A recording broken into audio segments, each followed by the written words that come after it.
Russia, sitting in Russia, using an unsecure app. And every member of this committee knows what that means. We've all been advised about which apps are secure and insecure and when it is appropriate to engage in non-critical discussions. As former chairman of our subcommittee on national security, I recall a time when just the potential for a security breach that could expose American troops and intelligence personnel to unnecessary danger would immediately trigger hearings and bring this committee to a lather on both sides. But you can bet we won't be touching this issue. Because today, the controlling House majority is afraid to do its job. It is afraid to hold Trump and Trump's administration accountable. They would rather post up against Big Bird than deal with that issue. In reference to public media, Elon Musk recently asked, should your tax dollars really be paying for an organization run by people who think the truth is a distraction? Well, I would say about the same about the current administration and its proliferation of disinformation, from claims that Ukraine started its own invasion, to Secretary Heged's assertion that no one was texting war plans. You can read the text today because yesterday in the hearing they said it wasn't classified information. So you can actually go on the New York Times website and read the text that was discussed in advance of our military operations in Yemen. Madam Chair, if shame was still a thing, this hearing would be shameful. And I yield back the balance of my time.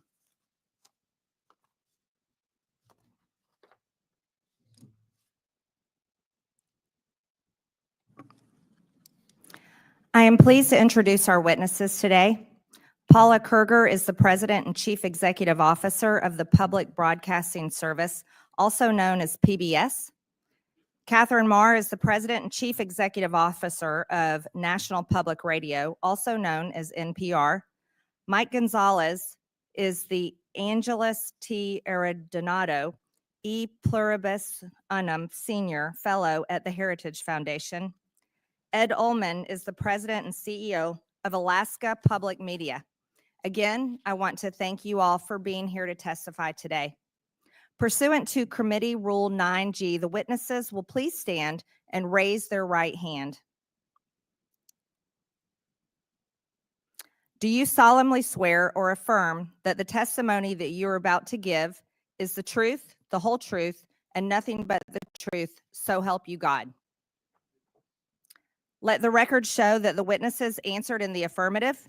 Thank you. You may take a seat. We appreciate you being here today and look forward to your testimony.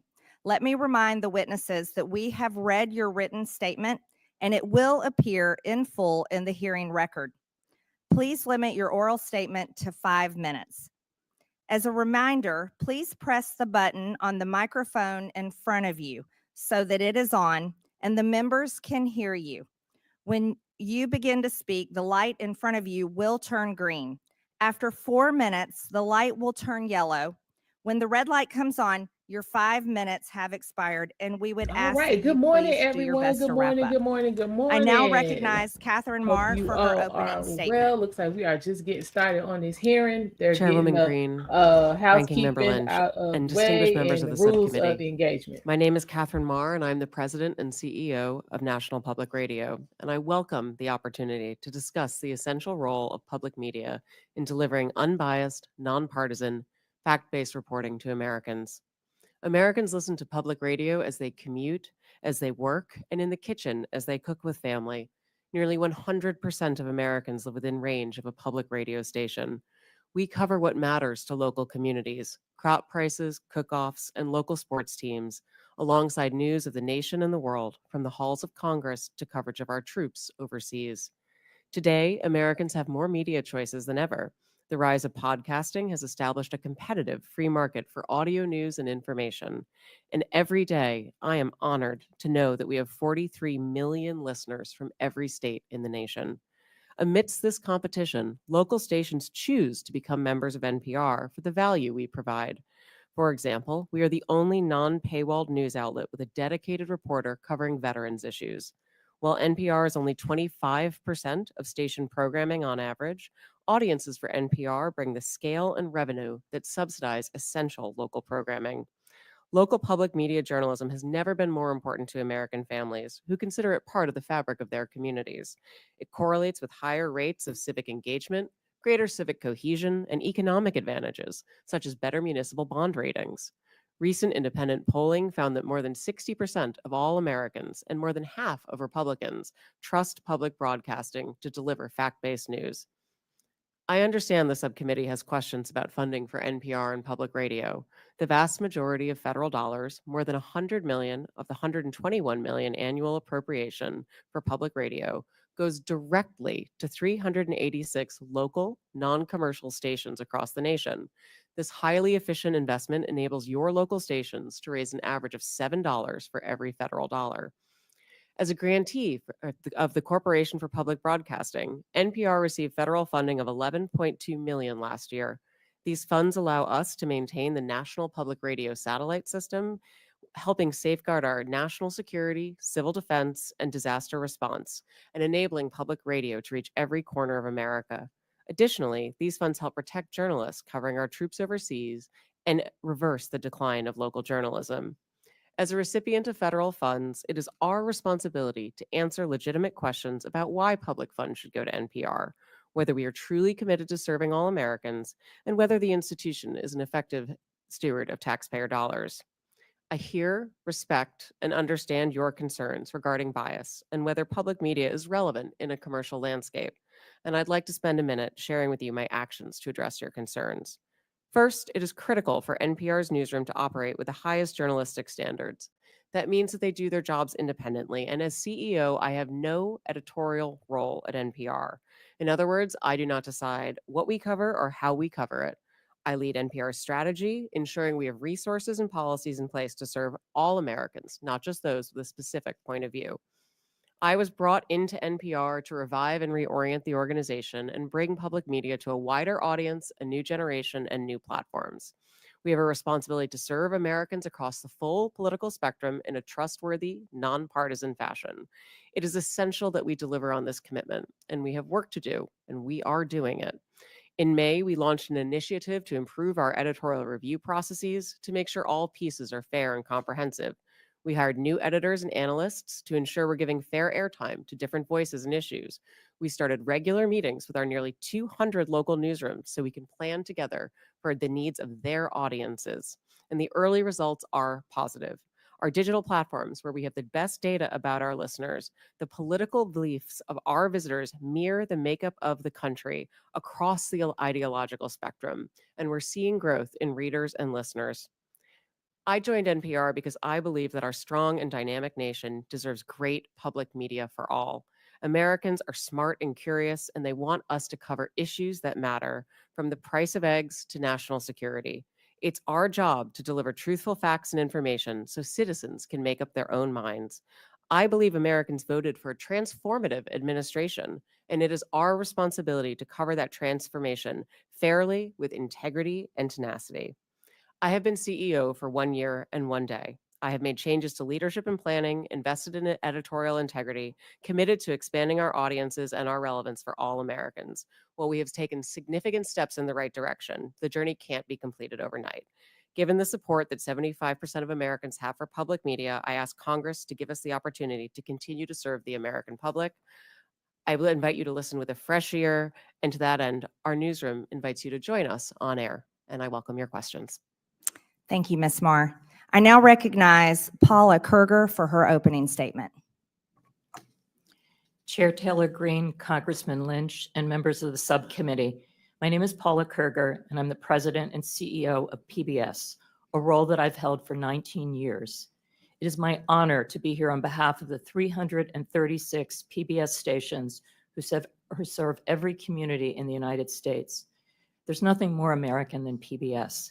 As a membership organization, our local service is at the heart of our work. Our job at PBS is to support our stations so that local stations can serve their communities. We've been proudly fulfilling our mission for nearly 60 years using the public airwaves and other technologies to help educate, engage, and inspire the American people.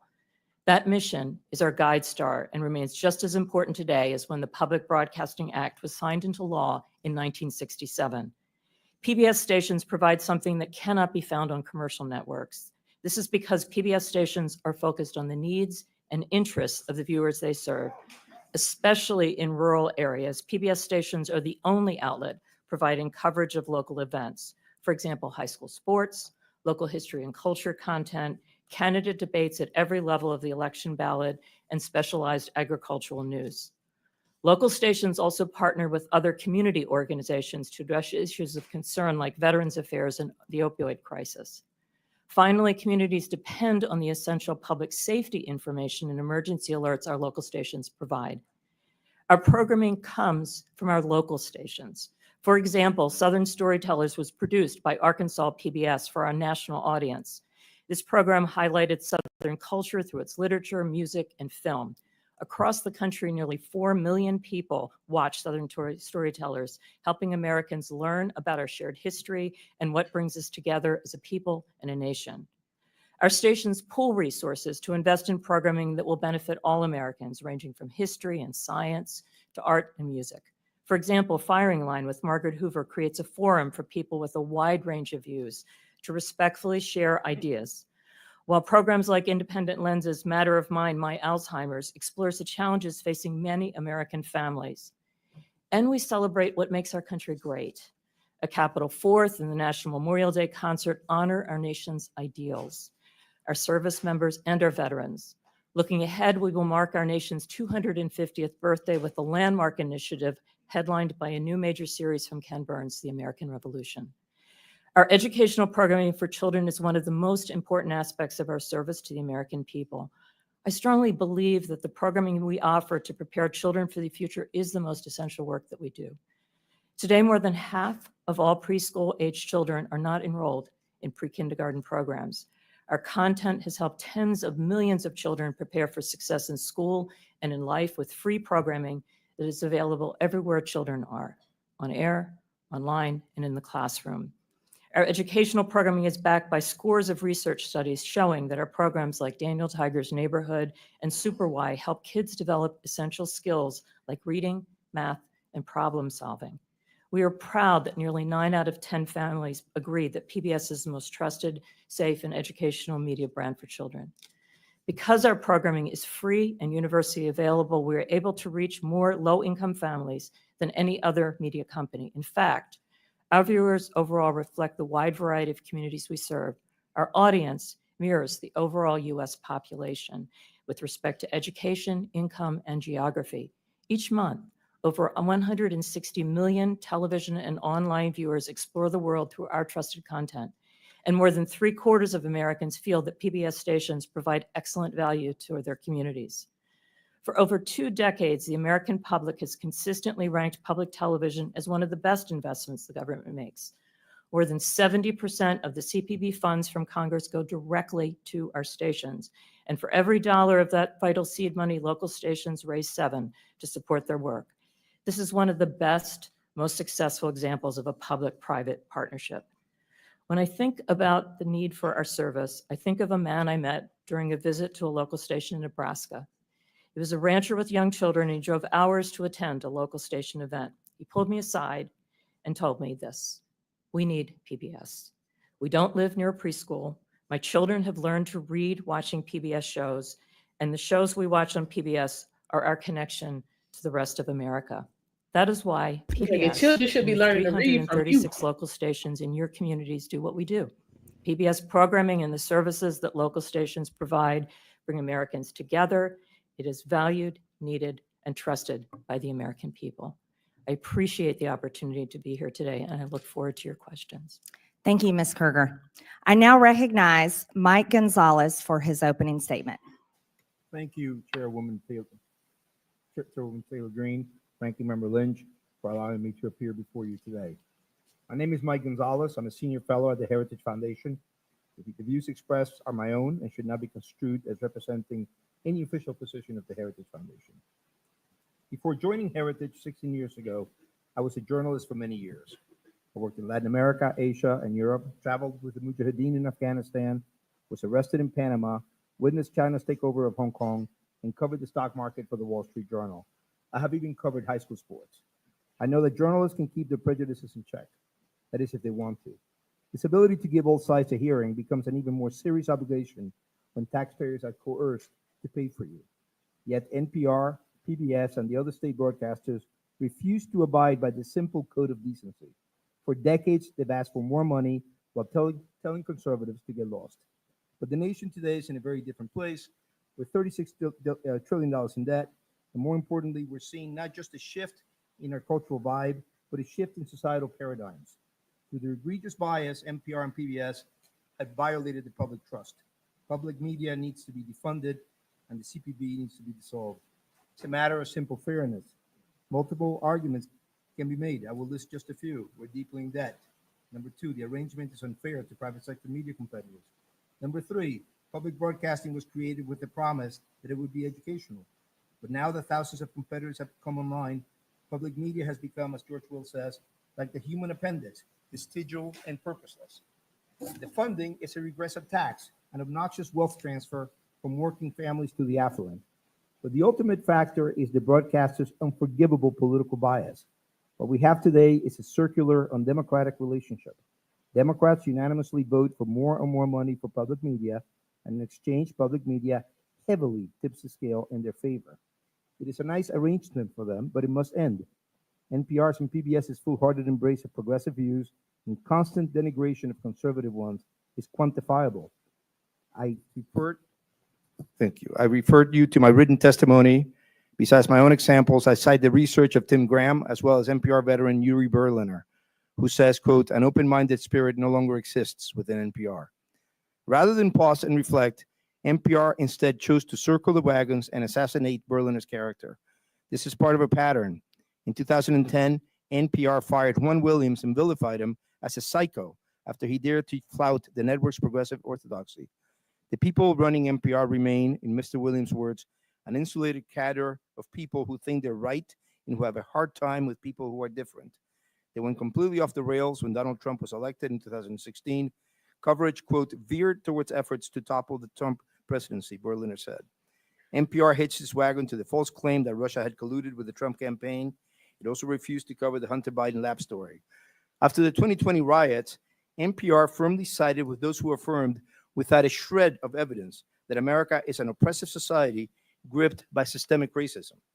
NPR and PBS even justified looting.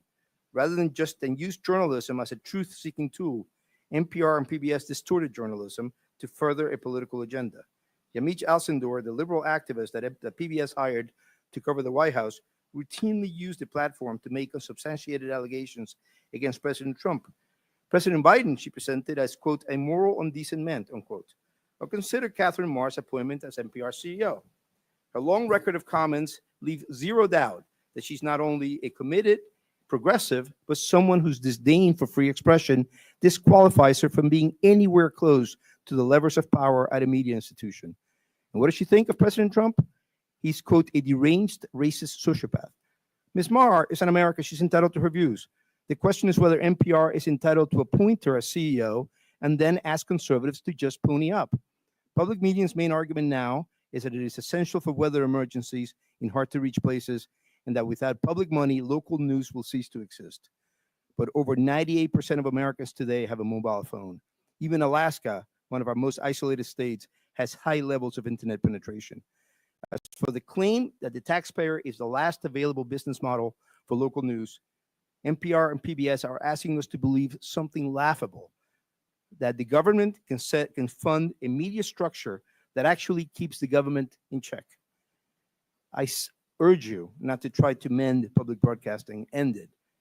Thank you very much for your attention, and I look forward to your questions.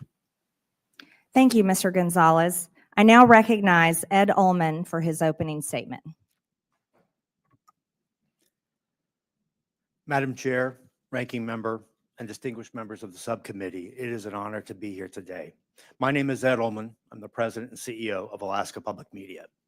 The people of Alaska rely on public media to provide free, universal access to essential services in public safety, education, and community connections. This includes potentially life-saving alerts, updates on community affairs, coverage of state and local government, proven educational content engagement services, and local and national news. In many parts of Alaska and communities throughout the country, public media is often the only locally operated, locally controlled broadcasting service. We are more than nice to have, we are essential, especially in remote and rural places where commercial broadcasting cannot succeed. We provide potentially life-saving warnings and alerts that are crucial for Alaskans who face threats ranging from extreme weather to earthquakes, landslides, and even volcanoes. Nationwide, our public television interconnection system supports the PBS Warning Alert Response Network, a critical pathway for the distribution of wireless energy emergency alerts to cell phones. Public television pioneered datacasting technology to enable public safety officials to communicate with each other without the need for broadband or cell service. In partnership with the Department of Homeland Security, public television has proven how this technology can assist rural search and rescue, overwater communications, large event crowd control, and even school safety incidents. Alaskans use our services to connect to their communities and the broader world through access to local public and government affairs, agricultural news, local history and culture, as well as local and national educational content and news. Our programming caters to and is informed by the specific needs of the communities we serve. Just to give a few examples, Indie Alaska, an award-winning series of documentaries, captures Alaska's people, places, and their unique stories. Alaska Insight is a weekly public affairs program that moves the conversation beyond the headlines and right into Alaska's communities. Our radio station hosts Alaska's only statewide call-in programs, Talk of Alaska and Line 1, Your Health Connection. We reach across Alaska with these essential free services through a statewide network consisting of 4 TV channels and 1 radio station. We coordinate the only statewide news network, which includes 27 independent radio stations across Alaska, and we operate the Alaska Rural Communications System, which provides free over-the-air television and radio programming to 100 rural communities. Alaska Public Media is one of more than 360 locally controlled and operated public television stations and over 1,000 public radio stations throughout the country that provide critical services to address the broad range of interests and views of our local communities. These stations collectively reach nearly 99% of the American public, regardless of zip code or income level. This nationwide service would not be possible without federal support. Today, over 70% of the federal funds for the Corporation for Public Broadcasting go directly to stations just like ours.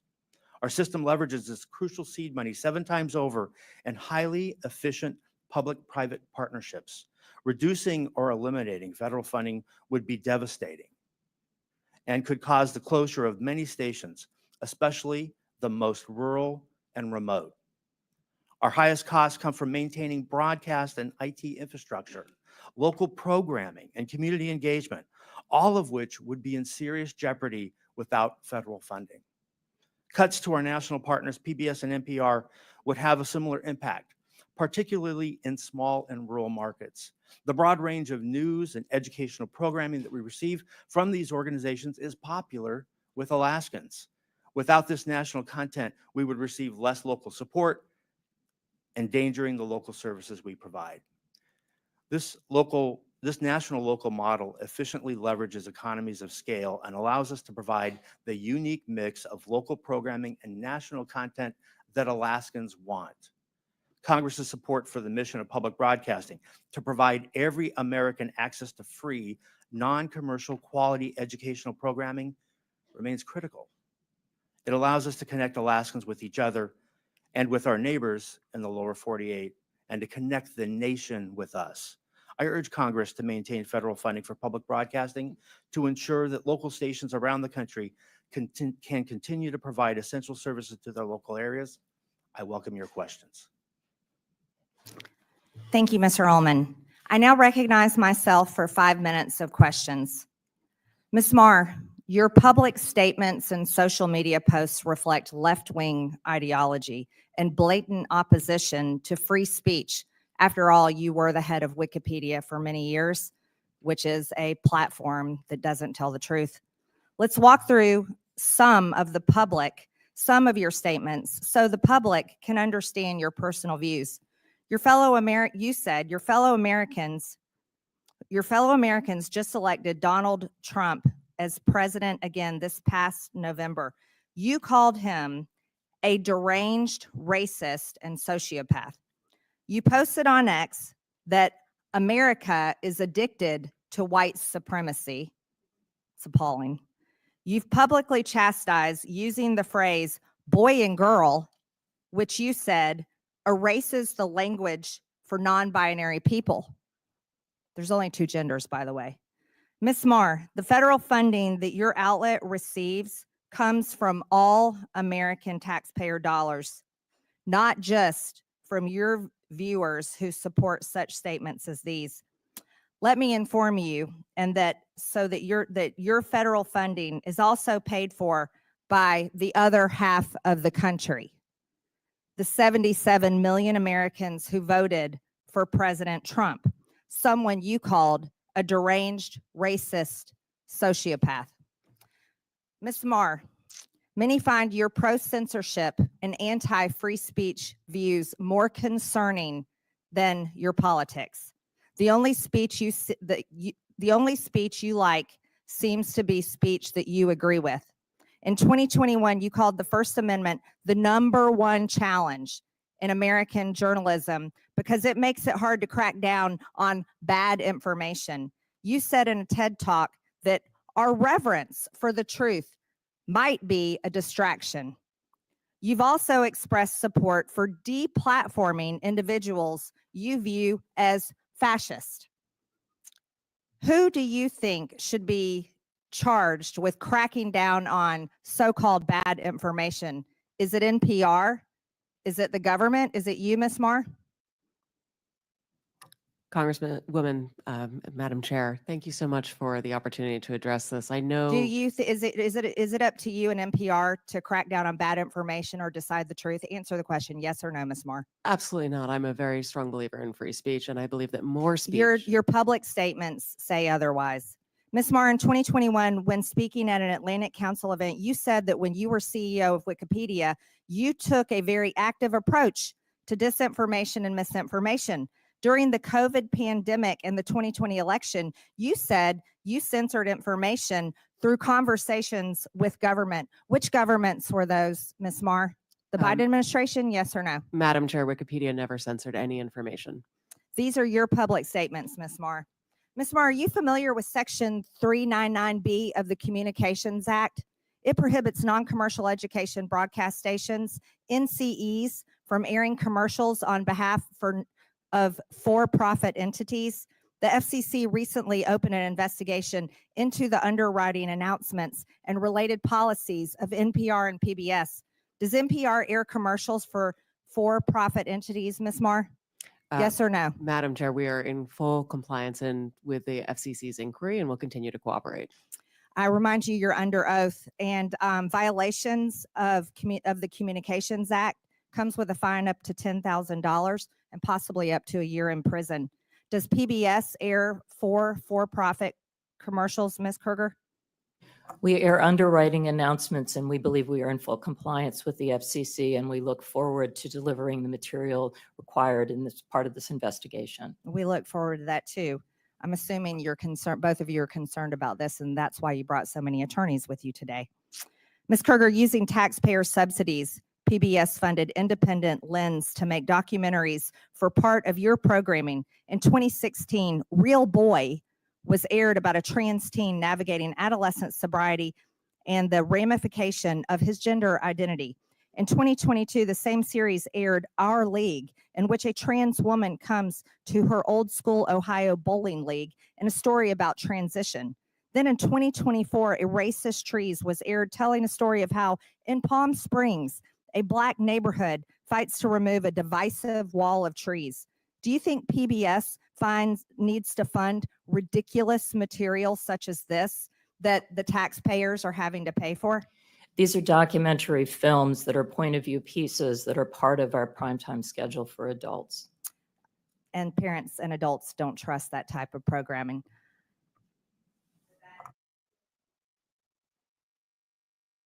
Thank you, Madam Chair. I ask a unanimous consent to enter into the record this letter from 72 public radio stations serving rural communities across the country, where they emphasize how important federal funding is to the ability to provide vital public safety information. and Without local- objection, local so ordered. Okay. I also have a similar letter from Georgia, from the Georgia PBS NPR station, also asking for consideration for federal funding. Without objection, so ordered. Thank you. Ms. Kerger and Ms. Maher, can we talk a little bit about the educational service you provide for children of low-income families and how that that is received and the trust that you've generated among families in that situation? Yes, a significant part of our broadcast day is devoted to programming for children. We focus on preschool. Goes back to the legacy of Fred Rogers, who believed that media could be a tool to help to instruct children as well as a tool of entertainment. Our programming is focused on core skills that kids need to develop before they enter school in math and in learning numbers and in learning letters, so that kids that don't have the opportunity to be in a formal pre-K program have a chance to walk into school for the first time on equal footing with kids that have more opportunity. And that's the heart of what we think about in the programming that we develop for kids. Now, I know you've done some, well, independent groups have done assessments on trust, the trust factor that parents have on PBS Kids, which is one of your most popular services. Can you talk about that? Yes. Where did you come in terms of the comparison to other stations? Yeah, we are the most trusted media brand. In fact, Parents Magazine this week just ran the results of a study that was done on Daniel Tiger's neighborhood, actually looking at 16-year-olds that remember some of the basic skills they learned as small children. And what we're focused on is to make sure, again, that every child has the opportunity to learn and be excited about the world around them when they enter a school for the first time, and to give them those core basic skills that we can see they carry forward in life. Ms. Maher, I'd like you to focus on the work that public media is doing in relation to public safety communications. How important is this function of public broadcast media, particularly, I'm talking about the most rural, most remote communities in this country? Thank you so much, Congressman. We are part of the National Next Generation Warning System, for which we've received a significant investment over the course of the last few years, and many thanks to Congress for supporting that appropriation. Our stations are busy implementing that across the nation.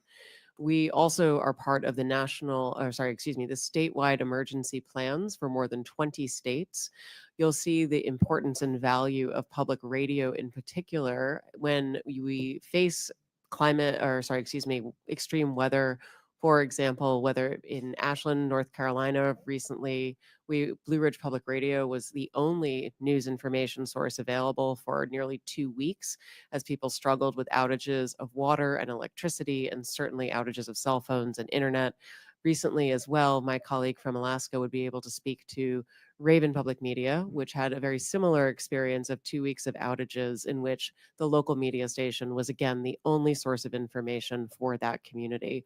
When everything else goes down, public radio is there, available to first responders to be able to communicate directly about issues of harm and ensure the public has access to vital, critical information.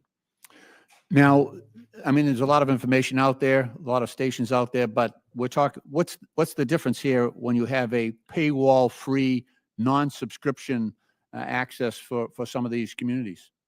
I think it makes all the difference in the world, sir. We recently, as I mentioned in my opening statement, we're one of the only publications in America that has a dedicated veterans beat and the only one without a paywall. I'm always struck by something that our veterans reporter told me, which is that A mother of one of our troops deployed overseas came to him and said that for the first time in 9 months, she'd heard his son's voice. That's something that I believe only public media can do, and it can only do that because it is available to all Americans without any barriers. Thank you. Madam Chair, I yield back. I now recognize Chairman Comer from Kentucky for 5 minutes. Thank you, Madam Chair. Mr. Ullman, I'm glad you brought up a point, and it's been mentioned a couple of times already at the early start of this hearing about rural and remote. And I have to tell this story. When I graduated from college with a degree in agriculture, I went back to rural Monroe County, Kentucky, and worked on a farm, my farm, for 5 years, full time. Farm to this day, but full time. I was in a tractor, sometimes 10, 12, 14 hours a day. And I listened to the radio, and the only radio station I could get that had news was public radio. So I listened to as many hours of public radio as anyone on this panel, I can assure you. And it was a great service. That was 30 some years ago. Today, in that same remote area, I mean, you've got Sirius XM, you've got podcasts, there's internet access now. There's a whole menu of media options now. So, but over time, and I still occasionally listen to NPR because I just want to hear what they have to say. And I don't even recognize the station anymore. It's not news. I feel like it's propaganda. I feel like there's disinformation every time I listen to NPR. And, you know, a media entity like MSNBC or Huffington Post that, in my opinion, consistently spews disinformation, they can do that. They're a private company. But NPR gets federal funds. And you know, I have a problem with that, because if people in Alaska, if all they have is public radio, then all they know is what these headlines say, and they're wrong about COVID-19. And the headlines in the background don't have time to go over all these headlines that are wrong. About Russian collusion, wrong. About the Hunter Biden laptop, wrong. And then there's a story about me. And part of what we went through on this committee during the Biden investigation, which, by the way, ended with Joe Biden's last act as president of the United States, pardoned his entire family preemptively for an 11-year period, which just so happened to be the 11-year period that this committee investigated the Bidens, that we had subpoenaed bank records. I don't think NPR reported about the pardons, but they reported a lot about how there was no evidence of any wrongdoing and things that just weren't true. In fact, there's a story, NPR, lawmaker leading Hunter Biden House investigation, accused of owning a shell company. Well, that's me. Ms. Mayor, are you familiar with that story that NPR wrote about me at the height of the Biden investigation, when you all were disputing every aspect of our investigation that is 100% factual? We have hundreds of pages of evidence, hundreds of pages of bank records, hundreds of pages of emails. Do you remember the story that NPR wrote about me saying I had a shell company? Congressman, I was not at NPR at the time, and I'm unfamiliar with the story. Where do you get your sources on something like that? That's a very serious accusation, because we're investigating a president and his family who had 28 shell companies. I have an LLC, had 5 properties in it. It's in my financial disclosure form. I've gone into great detail, given lots of interviews, but people that listen to NPR, they're totally disinformed on the truth. And you know, I have a problem with that, because you get federal funds. And I do believe there was a role for public radio 30 years ago, maybe 20 years ago, maybe 5 years ago. But because of technology today, I don't think there's a role for public radio anymore. And I think you've abused the privilege that you had with receiving federal funds, because these headlines here are not true. This is disinformation on some huge topics. Do you want to dispute anything that I said in the remaining 30 seconds? Thank you, Congressman. First of all, I want to recognize your concerns. One of the first things that I did in coming in May was to beef up our editorial standards.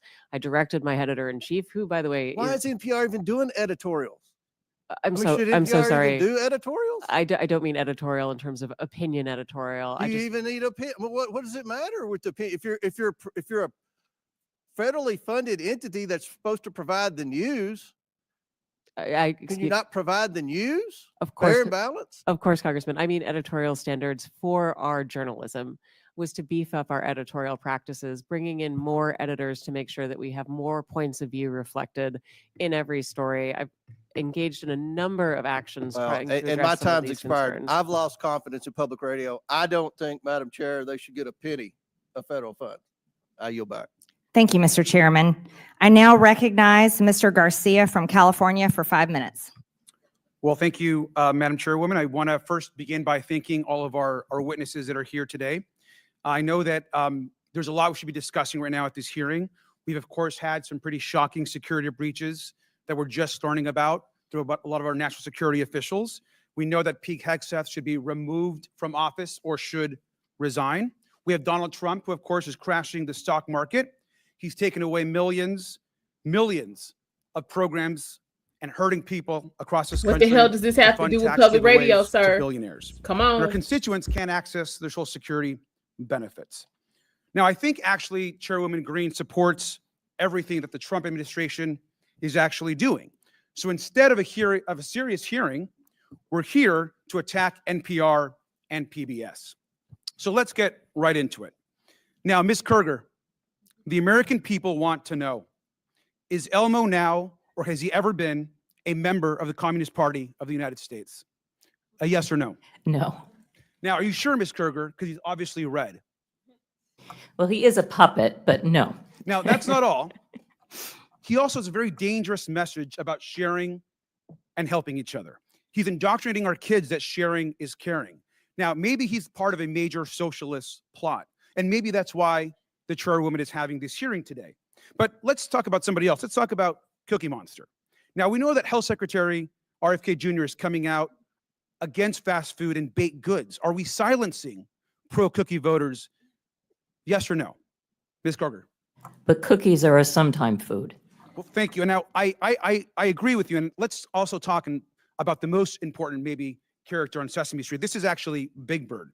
Now, Ms. Kerger, since Elon Musk actually fired USDA workers who have been working on the bird flu, does it make sense to also fire Big Bird?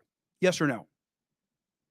Well, We would actually, like to now, keep according Big to Bird. reports, the bird flu I has made it completely over agree with you. And now to it gets- other it mammals. gets even worse. Now, So, this is actually apparently, tweet y'all don't know what the hell y'all was that doing. Big That's why Bird it got actually fired. sent out about the COVID-19 vaccine, encouraging And folks Sesame to Street actually ain't get worth their a damn vaccination, anyway. which of course we believe in vaccines. Now, perhaps the reason why we're having this hearing is because our chairwoman, Ms. Green, has actually said some really Exactly, negative Eric. This some things about getting foolishness. vaccinations. This is foolishness. And that perhaps is why we are here. And so we support Big Bird being pro-vaccine and promoting vaccines across this country. Now, I will admit, though, the extreme liberal agenda that you're all pushing, I think doesn't stop there. This, of course, is Bert and Ernie. Now, these two guys actually live together. They're friends. They're supportive of each other. Now, that might be No, triggering they're homosexuals to our now. chairwoman That's how they and used some to on be. this They're committee, and perhaps that's homosexuals now. also why we're here today. Ms. Kerger, an important question. Are Bert and Ernie part of an extreme homosexual agenda? No. Absolutely. Thank you, Ms. Kerger, and thank you for being a good sport. Now, I'm obviously using some humor here, but the fact that we're sitting here today talking about defunding public television is actually not funny. At a time where we can't agree on basic facts, and while the free press is under attack, we need public media like PBS and NPR more than ever. A large majority of Americans say they trust PBS. And that's exactly why extremists are trying to tear it down. Public broadcasting is a tool for education, for emergencies, and a cherished part of our national fabric. We get huge benefits from a tiny federal investment. The majority and our chairwoman should drop this attempt to silence media voices they don't like. So the message, I think, today is very, very simple. If we're going to get rid of any puppeteers, we should get rid of the one that's actually controlling Donald Trump. Fire Elon Musk and save Elmo. And with that, I yield back. You have got to be out your rabbit ass mind. I now recognize Mr. Cloud from Texas for 5 minutes. Thank you, Chairwoman. NPR fancies itself as a nonpartisan news outlet, public information outlet. Even says that we should consider all things. All things are considered, yet their history of political bias has shown that there are a number of things they have not considered. They asked us not to consider that the Hunter Biden laptop was real. They dismissed what was always the most probable theory of the COVID lab leak from Wuhan. They interviewed Russia collusion hoaxer Adam Schiff 25 times, who claimed to have a vault of information in his office leading to the impeachment of President Trump, which of course we now know was all fraudulent. I'd like to submit for the record an article by Uri Berlinger. I've been at NPR for 25 years. Here's how we lost America's trust. Without objection. So NPR, unfortunately, has lost much of the audience that they used to have, and now they have a very partisan audience because of this. Who do they bring in to fix it? They bring in Ms. Maher, who has a history of commentary of promoting Marxist ideology, including critical theory. Said we should not use the terms boy or girl, has called our president a deranged racist sociopath, and said that our reverence for the truth has become a distraction that is preventing us from finding consensus and getting important things done. And one could look at that and think that maybe, in your view, promoting groupthink is more important than finding the truth. I thought we liked diversity of ideas, especially, and that as an online encyclopedia that you used to manage, activism was more important than accuracy. Now, I had an uncle who used to say that you should never let the truth get in the way of a good story. And while that was humorous when we were talking about weekend fishing expeditions, when we're talking about news and information and encyclopedias and things that are of national importance, I find that very troubling. Now you are here managing NPR, which is in part federally funded. Can we expect that you will bring the same lack of reverence for truth to your management of NPR? Thank you, Congressman. First of all, I do want to say that NPR acknowledges that we were mistaken in failing to cover the Hunter Biden laptop story more aggressively and sooner. Our current editorial leadership. In Wuhan? We recognize that we were reporting at the time, but we acknowledge that the new CIA evidence is worthy of coverage and have covered it. What have you done to clean up the bias before? You mentioned I wasn't there for that. What are you doing to clean up and make sure that we have Absolutely. Thank you, unbiased? Congressman. As I mentioned, I came in May. Mr. Berliner published his story 2 weeks into my tenure regarding stories that had happened prior. I wish that I had had the opportunity to speak with Mr. Berliner. I would have loved to have had him engage and come back to us with some suggestions as to what we could do editorially in order to address what he perceived as bias. Now you've had a long history, including the thing that I mentioned about lack of reverence for truth. And how reverence for truth, you've even talked about the First Amendment kind of getting in the way of what you wanted to get done. And then you're wanting us to believe that NPR is now taking this non-biased approach. I mean, where was the come to Jesus moment for you, I guess, that has turned you around and that we can trust the American taxpayer dollars with your leadership of NPR? I so appreciate the opportunity to perhaps clarify some things. My talk about truth was really referencing the way that people use truth to refer to belief as opposed to facts. And my encouragement was that we focus on facts. With regards to the First Amendment. That's not what your comment said. Your comment said that truth was getting in the way of getting things done and that you were prioritizing what you wanted to get done over truth. And that's really unfortunate. I want to go to a different context because you're allowed to have your political opinion. Any news organization should be going after the truth. That's what we want and expect out of news organizations. But certainly a media platform can have whatever opinion it wants in a free society. The question before us today as a committee is whether or not the taxpayer should be forced to pay for this kind of thing.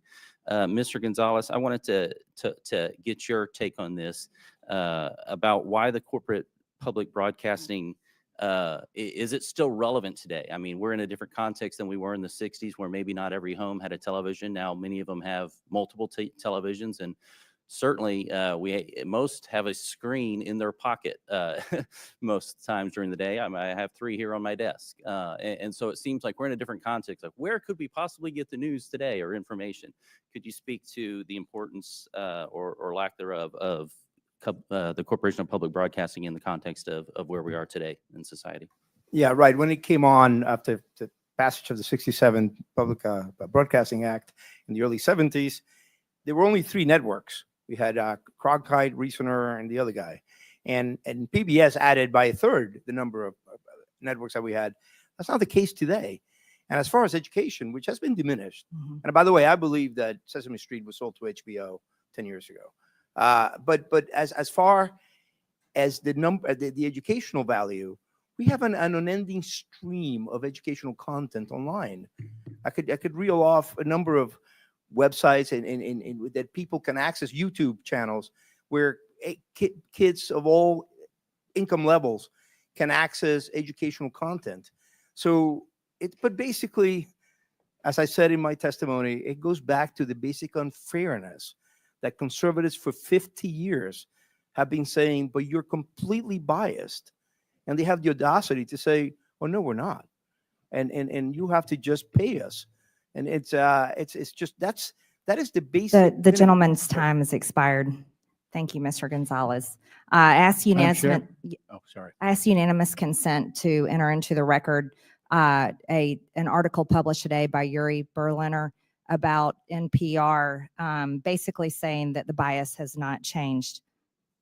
Madam Chair, I also have a unanimous consent request from the members who are at Mr. Grijalva's funeral mass this morning, asking to submit into the record this letter of support for federal funding from Without objection, so KMS, ordered. which is Kentucky Radio, which is where Mr. Comer wrote his Without objection, so ordered. tractor. Thank you. I now recognize the gentleman, Mr. Kassar from Texas, for 5 minutes. Good morning. Mr. Gonzalez, you wrote the proposal to defund NPR, PBS, and public broadcasting for Project 2025. Can you answer a few questions for me? How many millions of dollars a month do taxpayers spend for Daniel Tiger to play golf? I have no idea who. The answer is none. Okay. To your knowledge, has Miss Piggy ever been caught trying to funnel billions of dollars in government contracts to herself and to her companies? That's a silly question. Well, the answer is no. How about Arthur the Aardvark? Has he ever fired independent government watchdogs who are investigating his companies? The answer is no. Madam Chair, I'm told we're here to talk about government efficiency, but Daniel Tiger has not blown $10 million of taxpayer money to play golf with his friends, but Donald Trump has, just at the beginning of his administration. Miss Piggy hasn't been caught funneling billions of dollars in government contracts to herself, but Elon Musk has. And Arthur has not fired independent government watchdogs investigating him and his companies, but Elon Musk has fired at least 5. So once again, my Republican colleagues are dragging in a scapegoat, this time PBS and NPR, to try to distract from the fact that Trump and Musk are robbing working people. It's Sesame Street that's making things expensive. It's Mr. Rogers that's blowing taxpayer money. It's listeners like you. It's absurd. The total funding for public broadcasting is just 1/6 the amount that Elon Musk's companies make off of the government every single year. But you will not see Elon Musk being grilled by this committee. I've seen a lot, but pointing the finger at Elmo to cover for Elon Musk might be a new low for Miss Marjorie Taylor Greene's committee. I don't think Americans are buying it. Here's what I think we should be having a hearing about. After Trump and Musk took over the government, reporters noticed that the State Department was trying to funnel 400 million taxpayer dollars to Tesla. The State Department said it's an old contract, no news here. But because of a brave whistleblower and an NPR reporter, they exposed the corruption and the lies. Madam Chairwoman, if we want to look into waste, fraud, and abuse, why not look into that? Elon Musk, who's running cabinet meetings, who's running the White House, was trying to funnel money to himself. So let's stop investigating Cookie Monster and start investigating how the Trump administration lied about this and was trying to funnel money to their biggest political supporter. Maybe you're trying to defund NPR because they expose this kind of corruption. And if Republicans were serious about investigating waste, fraud, and abuse, my colleagues would admit that Big Bird is not the problem. big tech is, big pharma is, big insurance companies are. Elon Musk's companies make billions, $3 billion a year off of government contracts. That's 6 times the money that goes to all of public broadcasting. Private insurers and Medicare Advantage overcharged taxpayers $83 billion just last year. That could pay for public broadcasting 160 times over. The $4.5 trillion tax cut for the ultra wealthy that Republicans on this committee are trying to push through, that would pay for public broadcasting 9,000 times over. There is money to pay not just for PBS and NPR, but healthcare for every American, tuition-free trade school and community college for every American, to end homelessness on the streets of our cities. But my Republican colleagues don't want to talk about the corporate waste, fraud, and abuse because those corporations fund the Republicans' campaigns. So instead, they want to shut down educational programming for kids and their families, and they want to shut down local radio stations. To borrow a phrase from Sesame Street, the letter of the day is C, and it stands for corruption. Look, in my home city of Austin, Texas, we have Austin City Limits, which decade after decade after decade has chronicled American music. And if they had a bad season and it was private TV, they just would have shut it down. And we wouldn't have had decade after decade after decade of Austin City Limits. That's the amazing thing about public broadcasting. I have a lot of public housing residents in the San Antonio side of my district. And when I talk to them and they hear about what's going on in Washington, D.C., they talk about Texas Public Radio.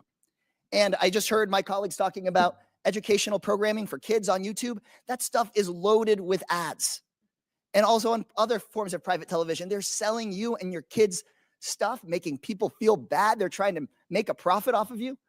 That's why I got sat in front of Mr. Rogers, because you got to learn something and they weren't just trying to sell you junk. It's better for our kids. It's better for our families. And we should actually be supporting public broadcasting instead of this stuff. Madam Chair, leave Elmo alone. Bring Elon in for questioning instead. I now recognize Mr. Timmons from South Carolina for 5 minutes. Sesame Madam Chair. Street Well, thank you. and all of that It's is been nowhere near. I'm going to begin by saying this. was We don't want to You're not shut gonna down play them NPR and games. PBS, but we have $36 trillion in Don't debt. even have We reading run a rainbow no more. $1.8 trillion annual deficit, and we are scouring all government spending, not just Democrat priorities, but Republican priorities too. We're going to be going through the defense budget. We're going to be making sure that we are spending our taxpayer dollars wisely because we have an existential threat. We have an existential threat. We cannot continue down this path financially. So we do not want to shut you down, but we cannot continue down this path. And so if our debt is part of the reason we're here, I think another part of the reason we're here, reevaluating your role in the government's use of taxpayer dollars to partially fund your institutions, is because technology has changed everything. We are not living in 1967. And the internet has changed our society. We have such increased social interconnectedness, and there are various options for people to get news and to get disinformation or information, whatever you want to get. So those are the two kind of reasons I want to start with, and that's probably half the problem we're here for. The other half is your perceived bias and your content moderation and the manner in which you are violating journalistic integrity. And I'll say this, NPR, you have been far worse at this. Ms. Kerger, you have done a much better job at this, but we still have some issues we're going to talk about. Ms. Maher, do you think that the public statements you have made on social media create a challenge in your leadership for what should be an unbiased public information system? Do you think that your past comments, I'll give you a better question. Did they come up in your job interview? Like, do you see a problem? Congressman, thank you for the question. No, they never came up in my job interview. You're a rabid progressive. Like, and do you not think it's a problem that your political leanings make it seem to the American people that you're not biased and you're not doing your job? Because you agree that your job is to have journalistic integrity, right? Absolutely, but there is a strong firewall between the newsroom and anything that I Let's do. talk about the newsroom. You have 87 registered Democrats, not a single Republican in your editor board. So, I mean, how does that work to give us the perception that you're doing your job of actually delivering unbiased information. Well, I would agree with you that that number is a concern if it is accurate. I do believe that we need to have journalists who represent the full breadth of the American society so that we can report well for all Americans. Well, I think that you are failing. I realize you've only been there for a year, but I just really think that while it is a small portion of your budget, you very much should expect to restructure your revenue streams, because I don't think that NPR is necessarily worth saving. And I'm going to go on to Ms. Kerger. I will say this, you have been very professional, and you have been there for decades. And I think that you've done a fairly good job over your tenure. But I want to ask you a very simple question. In retrospect, do you think that it was inappropriate to put the drag queen on the kids show? Do you think that was a mistake? The drag queen was actually not on any of our kids' shows. The image that Chairman Taylor Greene showed was from a project that our New York City station did with the New York City Department of What Education. time of day did it air? It did not air. It was a Hey, digital just because you get the same project they grant did for the doesn't Department mean of you get the Education. same Do amount you of think money. It only that appeared on our unit should have website anything to do with PBS? Do you think that human? I mean, do you see? It was not a PBS. It was not for PBS. It was Okay, so you're saying mistakenly that we put it got on our bad information. website by our. I'm sorry. I don't mean to talk over you. It was mistakenly put on our website by our New York City station. It was not intended for national distribution. It was immediately pulled down. It was never How broadcast. about, do you think that you should publish something that calls trees racist? Is that, in retrospect, should you have published that? I'm not sure what you're referring to. You had Congressman. a segment that it was called Racist Trees, and it was I mean, we've already referenced it a number of times. So, I mean, do you think trees can be racist? I guess that's a good one. I don't know what you're talking about. I've never Okay. heard of what you're referring to. All right. Well, But I'd be happy to look into it. I guess last, do you think that it's appropriate to expose children to issues of transitioning? Do you see a problem with that? Is that something you should avoid? That is not anything on any of our children's programs at all. Ms. Kerger, you have done a far better job here today, and we're going to continue to have this conversation. But again, we have $36 trillion in debt, and we're trying to figure out how to make sure that our kids and our grandkids have an opportunity at the American dream, because if we don't change course financially, they won't. Thank you. I yield back. Thank you. I now recognize the gentlewoman from Texas, Ms. Crockett, for 5 minutes. Thank you so much. It should not be surprising that the president is doing everything possible to make it more difficult for the media to hold him accountable and for the public to be informed about his reckless and illegal behavior. Yet here we are. The Republicans have actually organized this goofy hearing to try to convince the American people that PBS and NPR are, quote, domestic terrorists or domestic threats. My apologies. Not the incompetent, unqualified Secretary of Defense who's texting war plans to journalists. But it's y'all, PBS and NPR, the American people are supposed to be worried about. You can't make this up. It's as stupid as it sounds. The American people should be worried about the president threatening to investigate NBC for treason for reporting on his felony convictions, or arresting reporters and stripping networks of their licenses for not saying nice things about him or not using Gulf of America. The Republicans' witness, Mr. Gonzalez, went so far as to suggest that because NPR and PBS reported on the murder of George Floyd, they, quote, represent a danger to our physical health as well as to civic health of our body politics. Ms. Maher, do you think reporting on the murder of George Floyd and highlighting instances of systemic racism is a domestic threat to America? Thank you, Congresswoman. I believe it's our responsibility to report on all issues of interest to the American public. Thank you so much. Ms. Kerger, what about you? I agree. I think it's important for us to report on the important news of the day. So let's talk about the critical role of public media. During his first term, President Trump's own Department of Homeland Security highlighted the importance of public broadcasting's role in public safety. In 2018, his administration stated, quote, PBS and local public television stations play a crucial role in protecting communities by delivering essential information to individuals and first responders. These benefits are all made possible by public broadcasting stations' unique reach, reliability, and role across America, and are especially vital in rural and underserved areas. Madam Chairwoman, I would ask unanimous consent. I seek unanimous consent to enter into the record the 2018 Without report. objection, so ordered. And Madam Chair, I also seek unanimous consent to enter into the record the 2019 report titled Modernizing the Nation's Public Alert and Warning System from Trump's. Without objection, so ordered. In the report, FEMA encouraged, quote, the use of public broadcast capabilities to expand alert, warning, and communication capabilities to fill gaps in rural and underserved areas.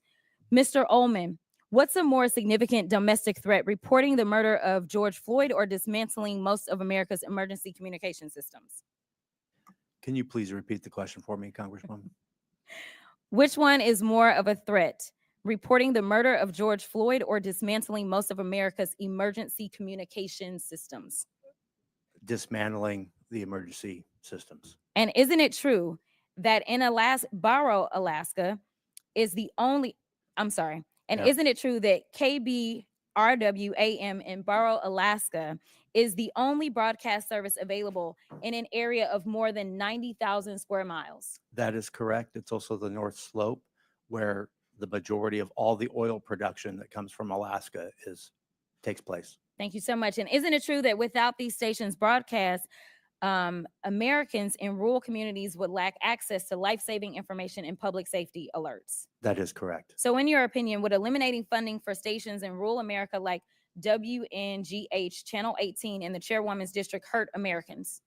It would hurt Americans, yes. In fact, Georgia Public Broadcasting serves as the official distributor of evacuation route information during state-ordered evacuations, and the chairwoman is here advocating to strip their funding. Look, the DOGE agenda isn't about government efficiency. It's about breeding corruption at the expense of the safety of the American people, particularly Americans living in rural or remote parts of the country. They don't care about public safety. They don't care about emergency management, and they don't care about free speech, all of which are harming American people. In fact, I'm gonna skip off real quick because they have tried to come for you, Ms. Mayor. And I just want to clarify, you did not work for NPR when those statements were made, did you?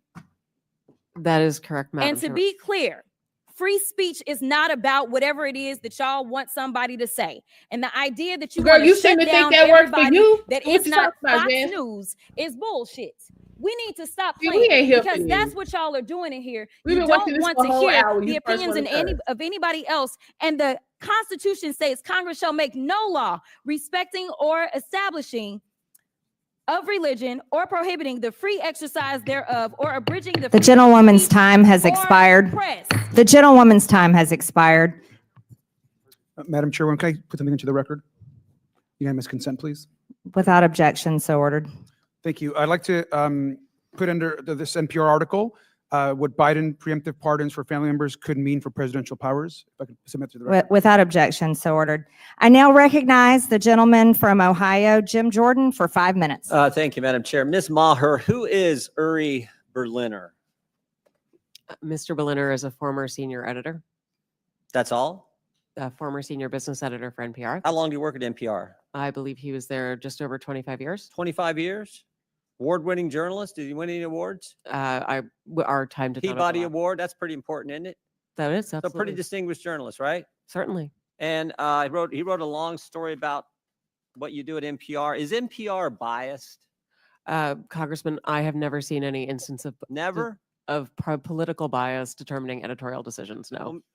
Well, Mr. Berliner, in his story last year, wrote, in the DC area, editorial positions at NPR, he said he found 87 registered Democrats, 0 Republicans. Is that accurate? We do not track the numbers or the voter registration, but I find that Was concerning. award-winning journalist who worked 25 years at NPR, Mr. Berliner, was he lying when he wrote that? I am not presuming such. I just we don't track that information about our journalists. 87 to 0, and you're not biased.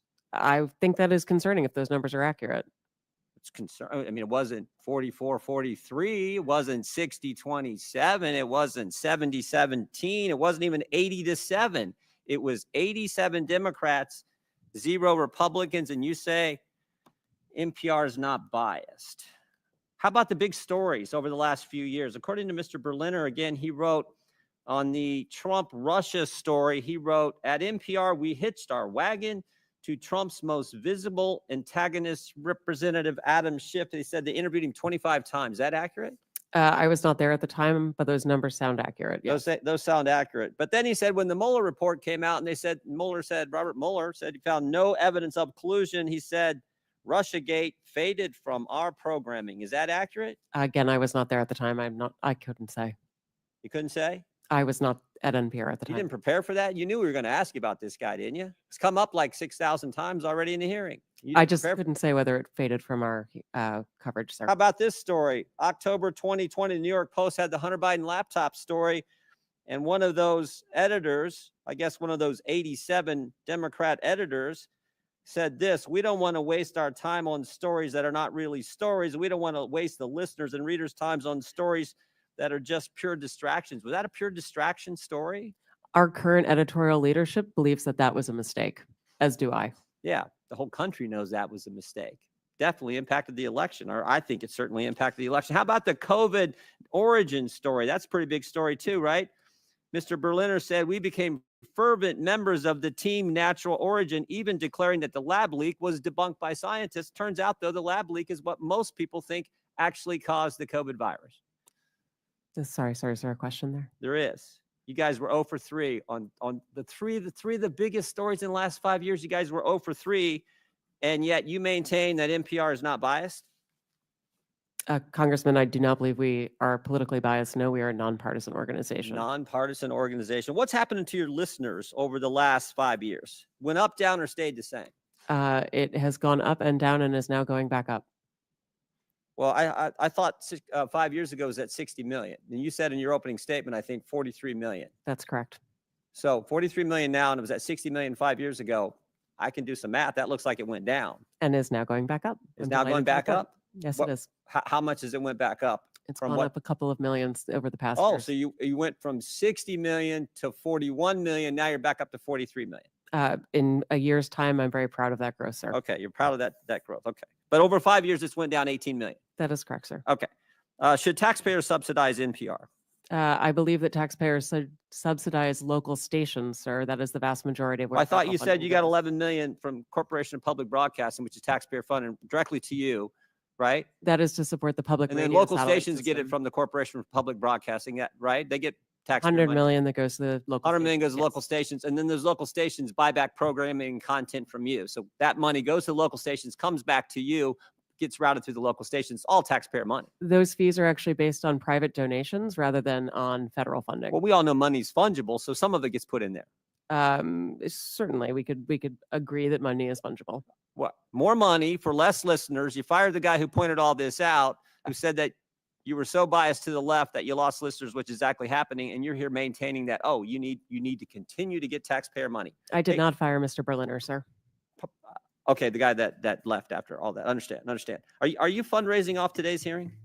Sir, I believe that there was a message that went out earlier today letting people know we were coming in. Yes. Yeah, and at the bottom of the message it said, donate now, right? I don't recall the exact I can language. show it to you right there. It is donate now. I mean, I'm not against fundraising. We all do it. I mean, I get it, but it's. I assume this fundraising thing is probably going to all the left listeners who are subsidized content by the taxpayers, and that's The rub. gentleman's time is That's the expired. rub. I yield back.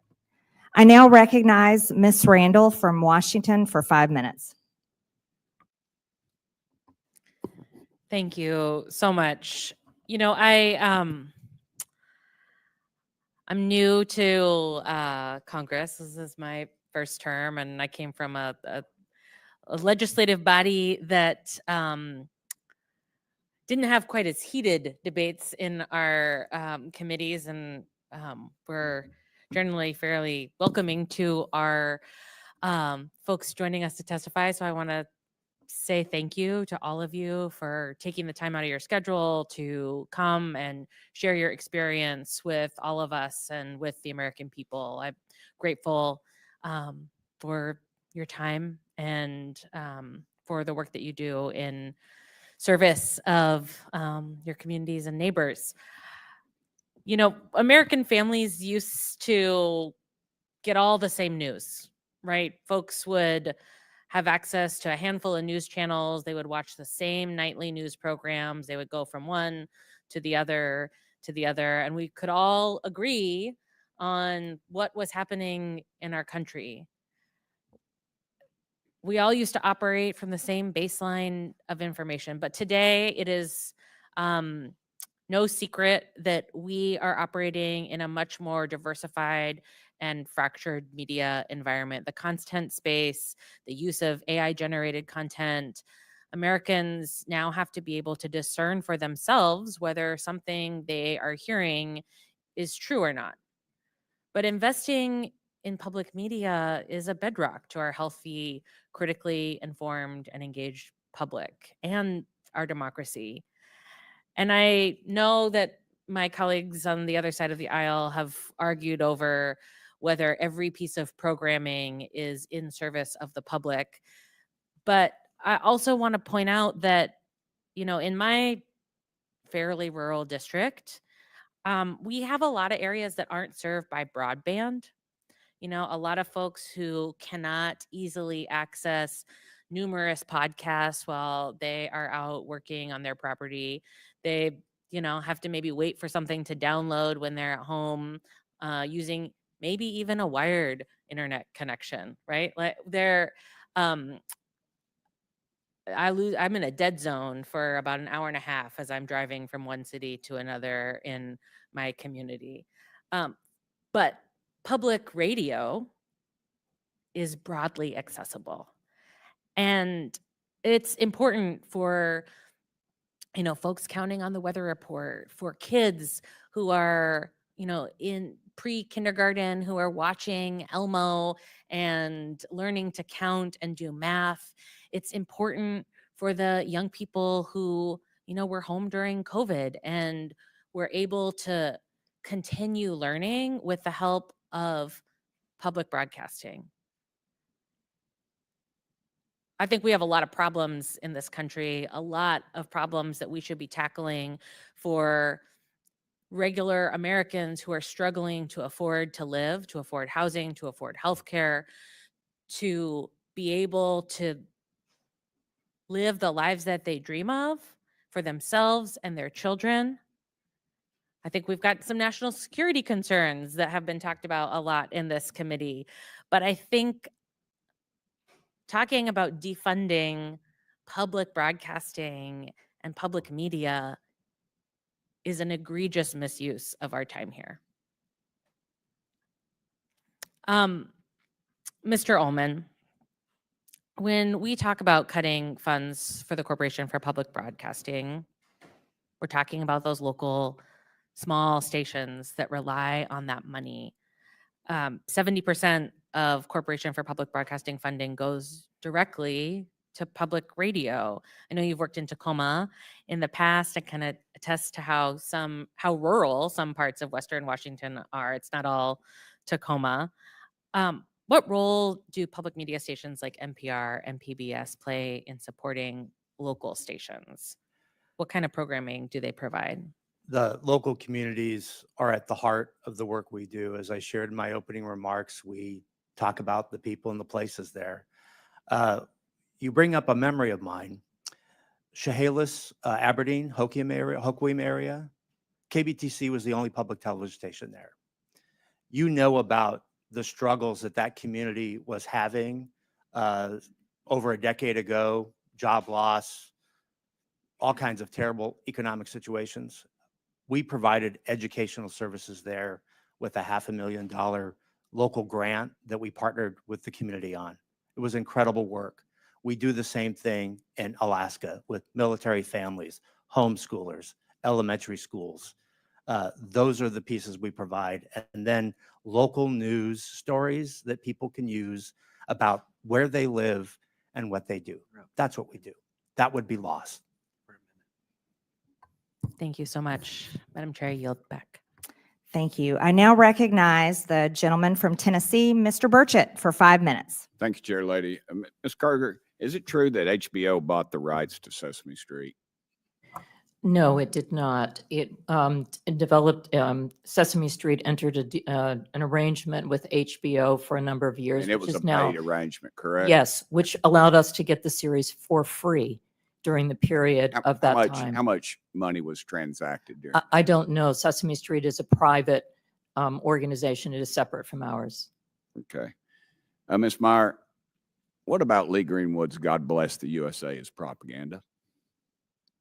I'm sorry, sir. Could you repeat the question? What about Lee Greenwood's God Bless the USA is propaganda? I don't believe that is propaganda, sir. Okay, well, in January, North County Public Radio, and that's a subsidiary of NPR, had Daphne Brooks, who apparently is a Black feminism scholar, on its show where it was hosted by the host Brittany Lewis, and it says, have you ever watched something on TV and thought, okay, now this is propaganda? Have you ever had that moment? To which Daphne Brooks replied, whenever I see Lee Greenwood singing Proud to be an American. I believe that represents the individual we interviewed on air, and not the position. And of did you NPR. say there's no bias on NPR? That is not a And position that of is not a NPR. biased statement, ma'am. That is not even both parties wrap themselves around this song every time there's a national conflict. Lee Greenwood sings it and he does a beautiful job, but you say there is no bias in NPR. That is that individual's opinion, and she, of course, is entitled to it, but that is not the position of NPR. Ma'am, you said in your opening statement that you were going to be transformative, and I believe you failed to do that. Let me ask you, why did you call President Trump a fascist and a deranged racist sociopath in 2020? Congressman, I appreciate the opportunity to address this. I regret those tweets. I would not tweet them again today. They represented a time where I was reflecting on something that I believe that the president had said rather than who he is. I don't presume that anyone is a racist. Which you don't believe anyone is a racist? I don't start by presuming anyone is a racist, sir. Okay. Has NPR or PBS ever conducted an internal review to assess whether conservative or right-leaning perspectives are fairly representative news and programming? Congressman, what we look at is the distribution of people who listen to our work. And we can tell you, and I'm proud to tell you that for our digital, our podcasts and our website, the distribution of Americans who come to NPR does reflect the political distribution of the nation. In fact, the distribution on our websites, 33% of folks who come are conservative versus 28% who are liberal, and the rest identify as independent. So the you believe largest that- group is conservatives who come to NPR's websites. So you believe that most Americans think President Trump is a fascist and a deranged racist sociopath? I don't believe that at all, sir. Okay. Ma'am? We obviously are constantly looking at the voices that we bring forward. We take to heart our commitment to bringing forward perspectives from across the country. Our programming comes from our local stations. And I mentioned in my opening comment the series that we did out of Arkansas, Southern Storytellers. That's just one little example. 10% of our schedule is news.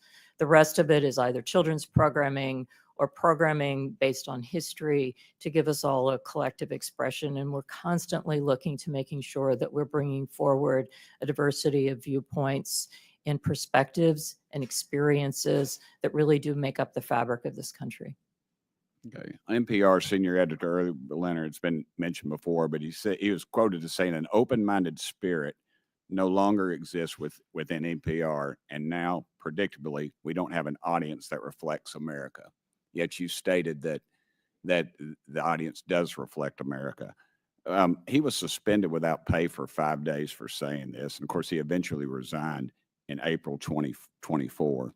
You've also stated that federal funding is essential for NPR to operate, but also claim only 1% of your funding comes from the federal government. Which is it? Mr. Berliner was suspended for the outside work policy, not for what he said, sir. In terms of federal funding, the federal funds go to support our operation of the public radio satellite system, which enables all of our local stations to be able to communicate information and broadcast, As including stated earlier, ma'am, funding is very fungible. It flows wherever it needs to. I don't buy that argument. We do have I a wonder separate if any of balance the sheet for that, members of the sir. committee would comment real quickly. Would you agree that Real America's Voice, Newsmax, Fox, or News Nation, if they were to see federal funds, would you all support that? Yes or no?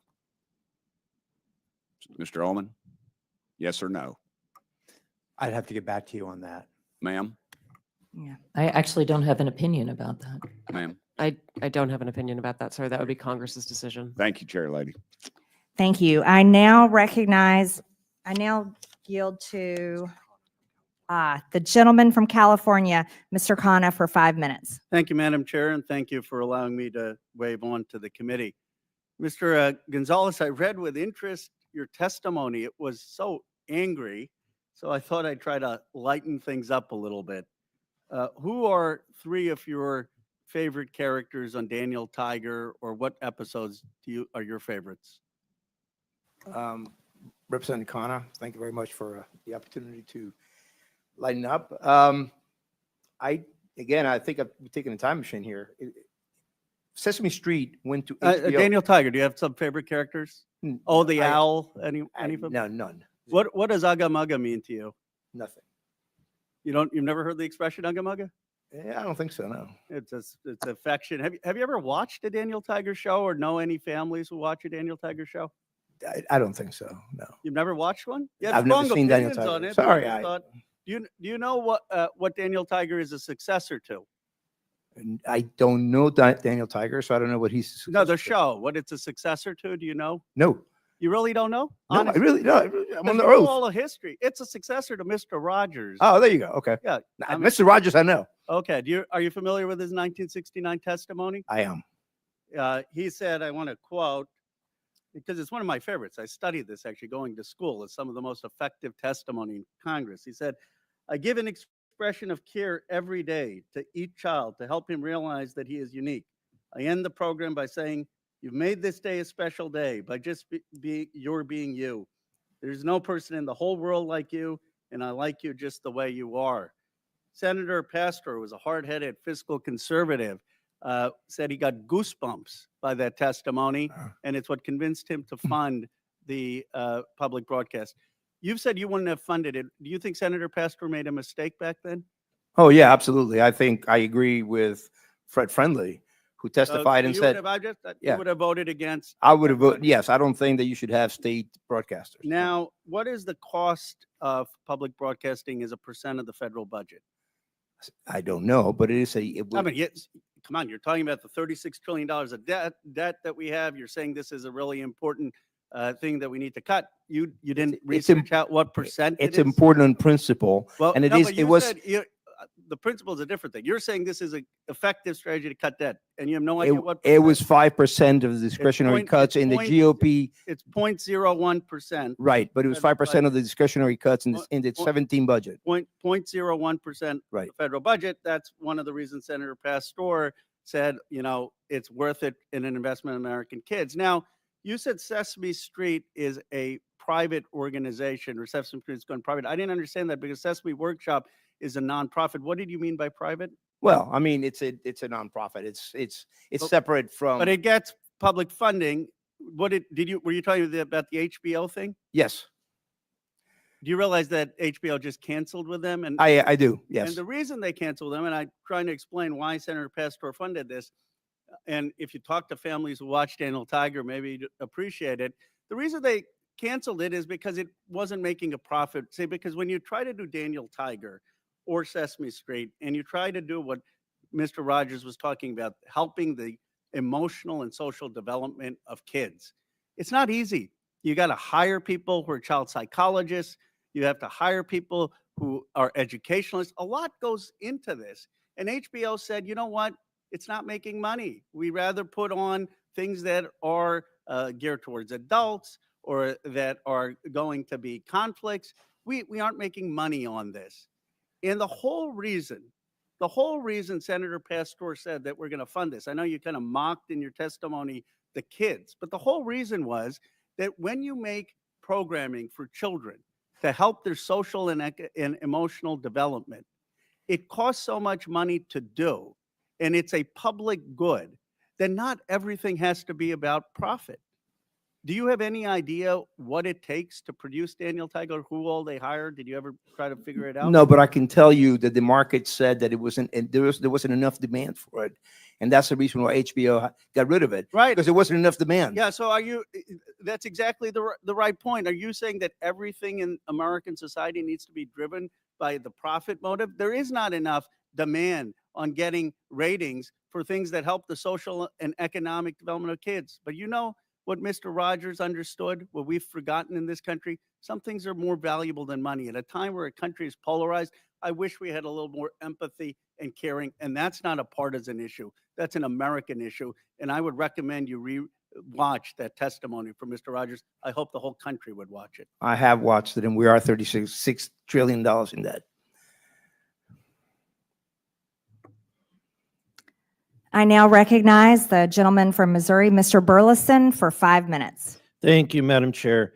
I think that it's important to bring this conversation into the context that needs to be said, which is that we are $36 trillion in debt as a nation. We're spending 20% of every dollar that comes in from taxpayers just to cover the interest. And guess what?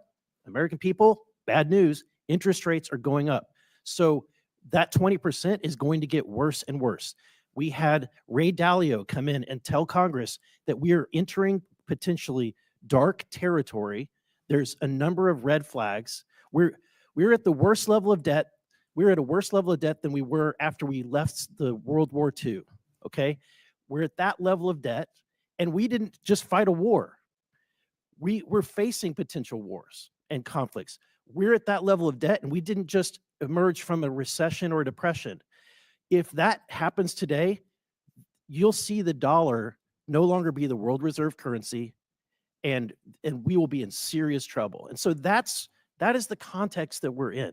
Look, if there was all the money in the world, it's fine to throw money around, but we don't have all the money in the world. And the question that we have at hand today is it appropriate to spend taxpayer dollars on things that may not be necessary anymore? And so my question, Mr. Gonzalez, at one point in time, there was state-sponsored speech directly. It was the form of town criers, correct?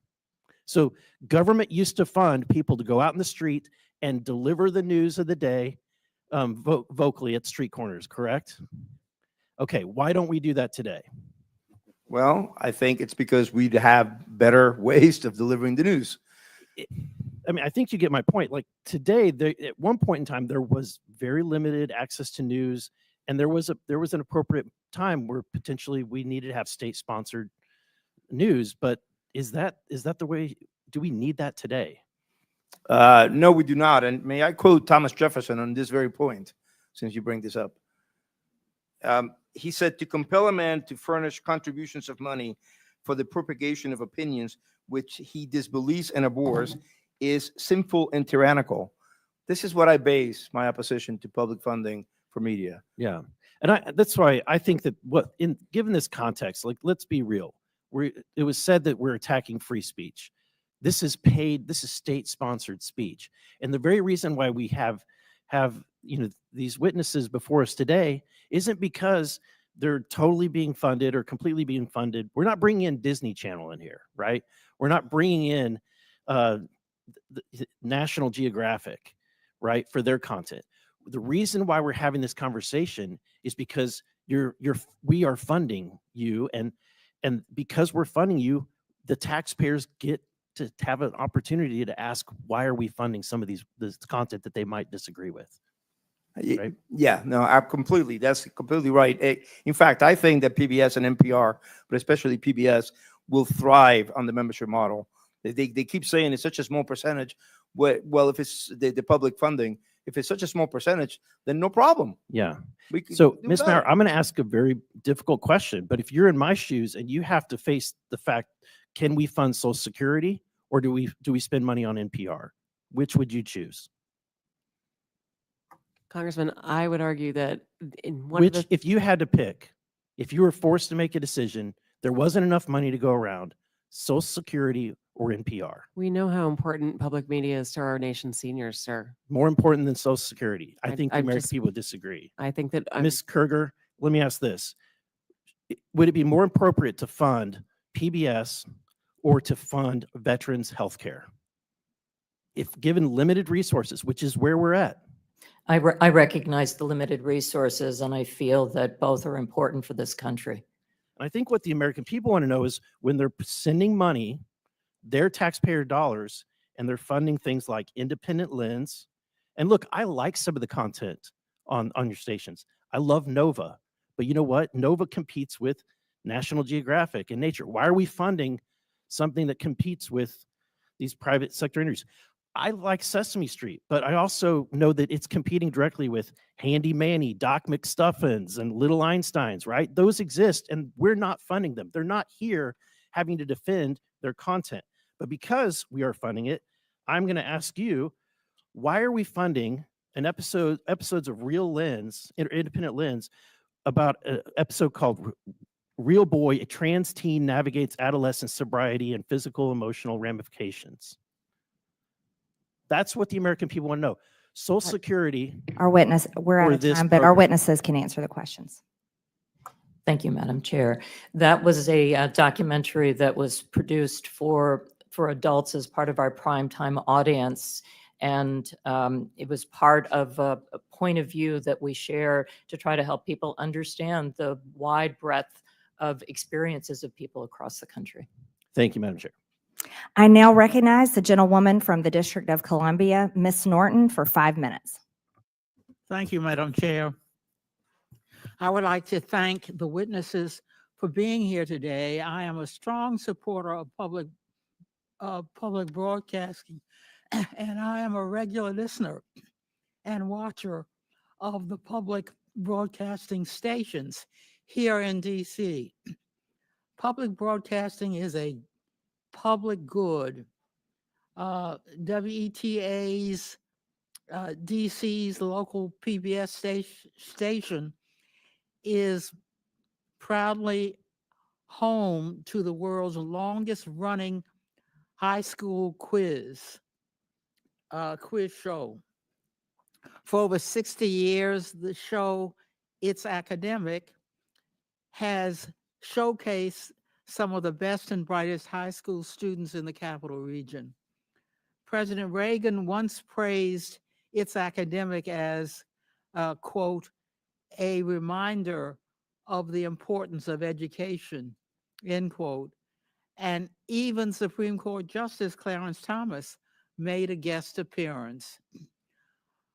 One area student who competed on the show said, quote, it's made me a lot smarter, end quote. And quote, getting to say that I've been on a TV show is really cool, end quote. It's Academic is just one example of local public media programming that celebrates and lifts up the community. Mr. Ullman, in your experience as head of the Alaska Public Media, why is it important for public media to elevate local voices? Thank you so much for that question.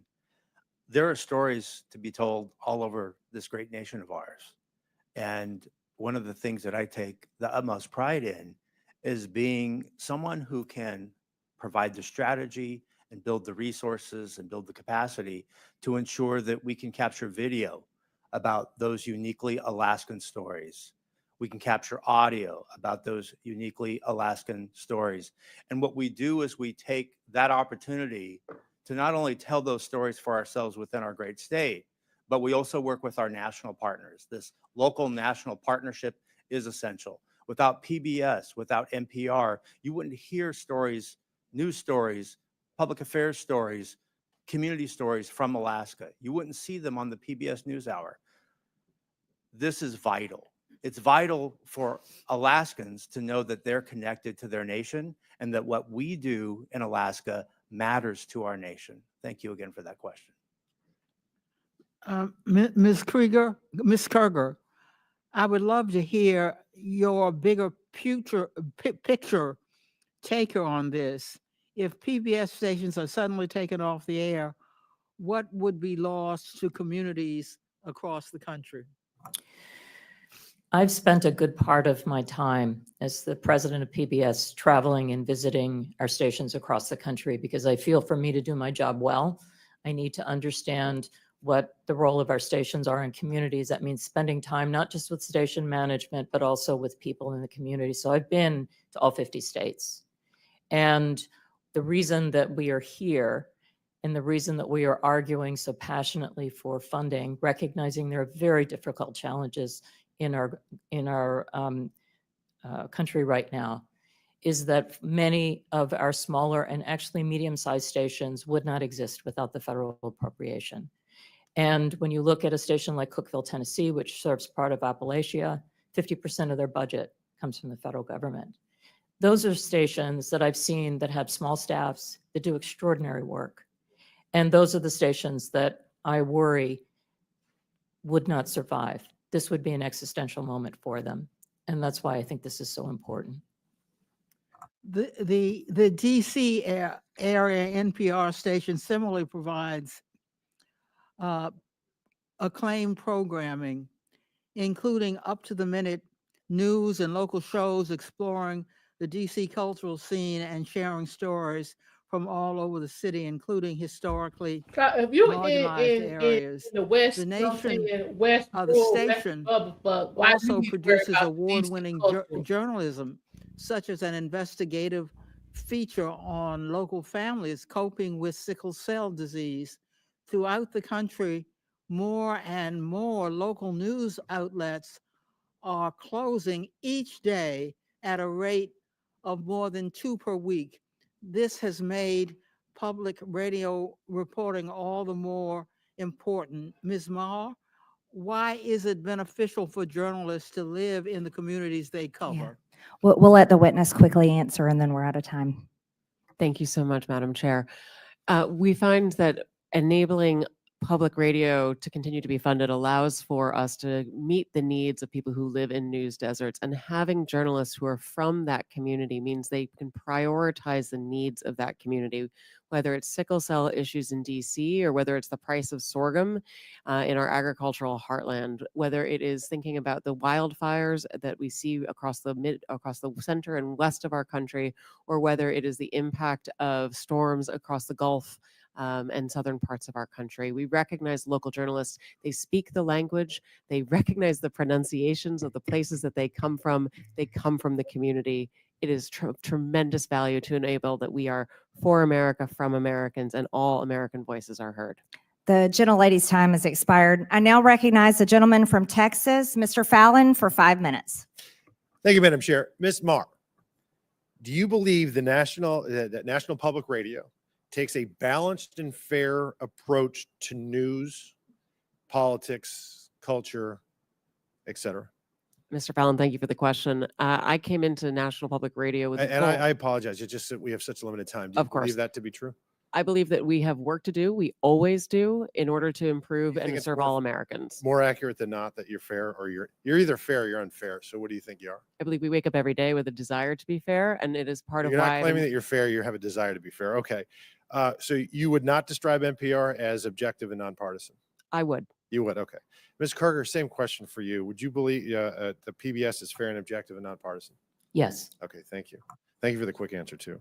So I found it interesting that the CBP's recent goal was to promote efforts that ensure fact-based journalism that promotes a symphony of ideological viewpoints. You both agree with that goal? Yes. All right, wonderful. So, Ms. Kerger, in 2023, when PBS had a program, Washington Week with the Atlantic, and when President Biden's mental acuity was questioned, one of the reporters claimed the GOP was lying. Another reporter, Jeffrey Goldberg, who's been in the news of late, described Biden as, quote, mentally acute. Were you aware if there were any dissenting opinions on that program that day?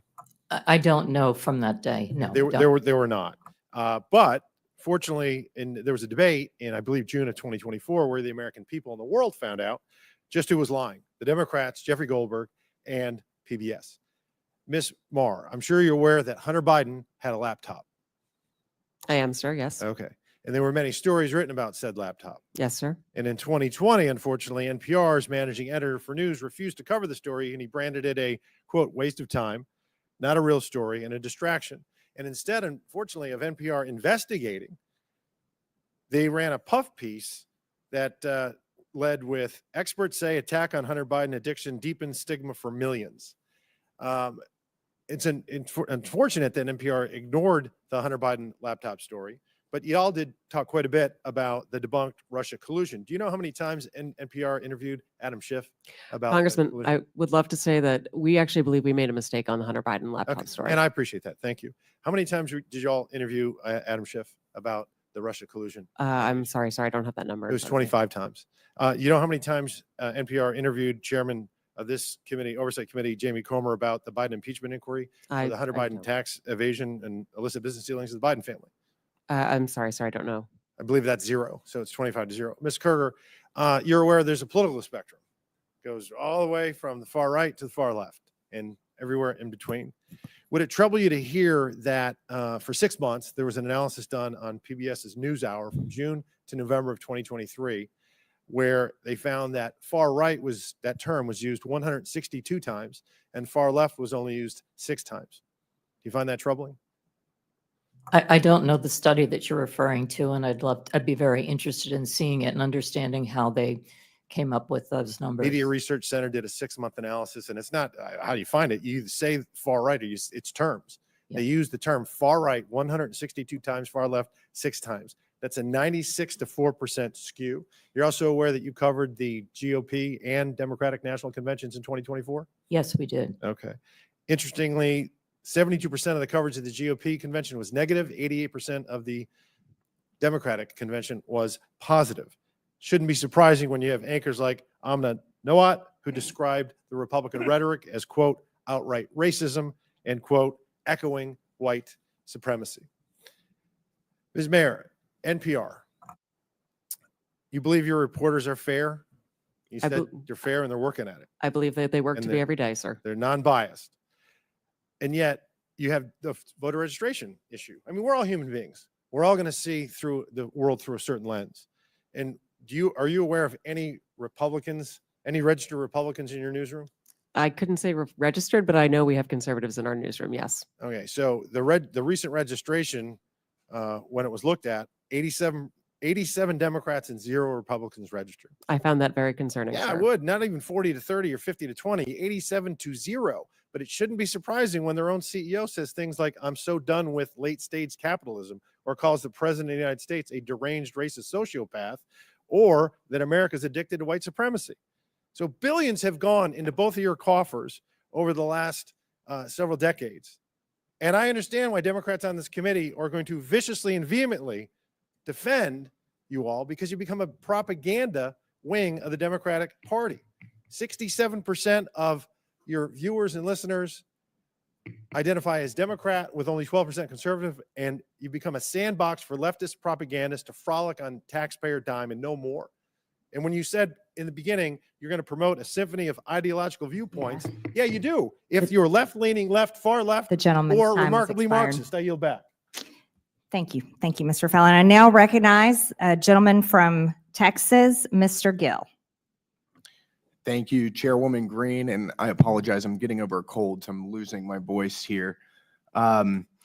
Miss Maher, I want to start with you. Just generally, would you say you generally agree or disagree with the following statement? The history of all hitherto existing society is the history of class struggles. I would not say I agree with that, sir. You're not. That's good to hear. It's interesting because a lot of your thinking, as expressed by your public statements, is deeply infused with economic and cultural Marxism. Do you believe that America is addicted to white supremacy? I believe that I tweeted that, and as I've said earlier, I believe much of my thinking has evolved over the last half decade. It has evolved. Why did you tweet that? I don't recall the exact context, sir, so I wouldn't be able to say. Okay. Do you believe that America believes in black plunder and white democracy? I don't believe that, sir. You Don't know where tweeted statement that in comes from. reference to a book you were reading at the time, apparently, The Case for Reparations. I don't think I've ever read that book, sir. You tweeted about it. You said you took a day off to fully read The Case for Reparations. You put that on Twitter in January of 2020.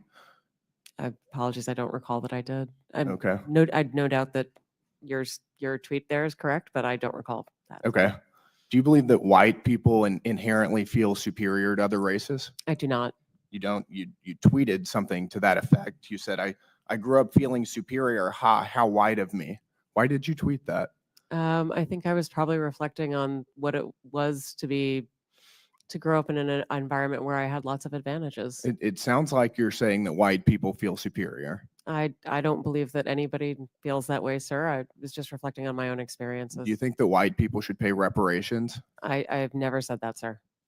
Yes, you did. You said it in January of 2020. You tweeted, yes, the North, yes, all of us, yes, America, yes, our original collective sin and unpaid debt, yes, reparations, yes, on this day. I don't believe that was a reference to fiscal reparations, sir. What kind of reparations was it a reference to? I think it was just a reference to the idea that we all owe much to the people who came before us. That's a bizarre way to frame what you tweeted. Okay, how much reparations have you personally paid? Sir, I don't believe that I've ever paid reparations. Okay, it's just for everybody else. I'm not asking anyone Seems to to pay be what you're reparations, sir. suggesting. Do you believe that looting is morally wrong? I believe that looting is illegal, and I refer to it as counterproductive. I think it should be prosecuted. Do you to the believe full it's extent of the morally law. wrong, though? Of course. Of course. Then why did you refer to it as counterproductive? It's a very different way to describe it. It is both morally wrong and counterproductive, as well as being You illegal. tweeted, it's hard to be mad about protests in reference to the BLM protests, not prioritizing the private property of a system of oppression. You didn't condemn the looting. You said that it was counterproductive. NPR also promoted a book called In Defense of Looting. Do you think that that's an appropriate use of taxpayer dollars? I'm unfamiliar with that book, sir, and I don't believe that was at my You time at tweeted NPR. that you read that book, but I don't believe that I did read that book, sir. do you think that a few years ago, NPR educated America about, quote, the whole community of genderqueer dinosaur enthusiasts? Do you think that that's an appropriate use of tax dollars? I was not at NPR at the time, sir. That's not the question, though. Do you think that that's an appropriate use of our tax dollars? I think our tax dollars that we use are to be able to provide a wide range of So I'll take that as a yes. You do believe that that's appropriate. Your health advisor at NPR also stated in an interview that, quote, fear of fatness is more harmful than actual fat. Would you like to explain how fear of fatness is more harmful than actual fat? That's an editorial at NPR. I am not familiar with the editorial, and I don't believe that was published during my time here. It's called Diet Culture is Everywhere. Here's how to fight it. Do you think that that's an appropriate use of taxpayer dollars? I think any reporting on health is an appropriate use You've of taxpayer spent- dollars, yes. And you think that editorializing that fat is not unhealthy is appropriate? I don't know what that article is, sir, and I'm not familiar with it, so I This couldn't is say. fake news. Do you think that basic accommodations like doorways or seat belts represent, quote, latent fat phobia? I don't have an opinion. It's on that, also sir. from NPR. Do you think civility is racist? No, sir. No. Your outlet ran an article entitled, quote, when civility is used as a cudgel against people of color. That was on All Things Considered.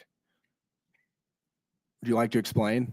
I'm not on the editorial side, sir. I'm not familiar with that story. You talk about how NPR is news. This is editorialization, and I'll read it. For many people of color in the United States, civility isn't so much social lubricant as it is a vehicle for containing them, preventing social mobility, and preserving the status quo. This is garbage.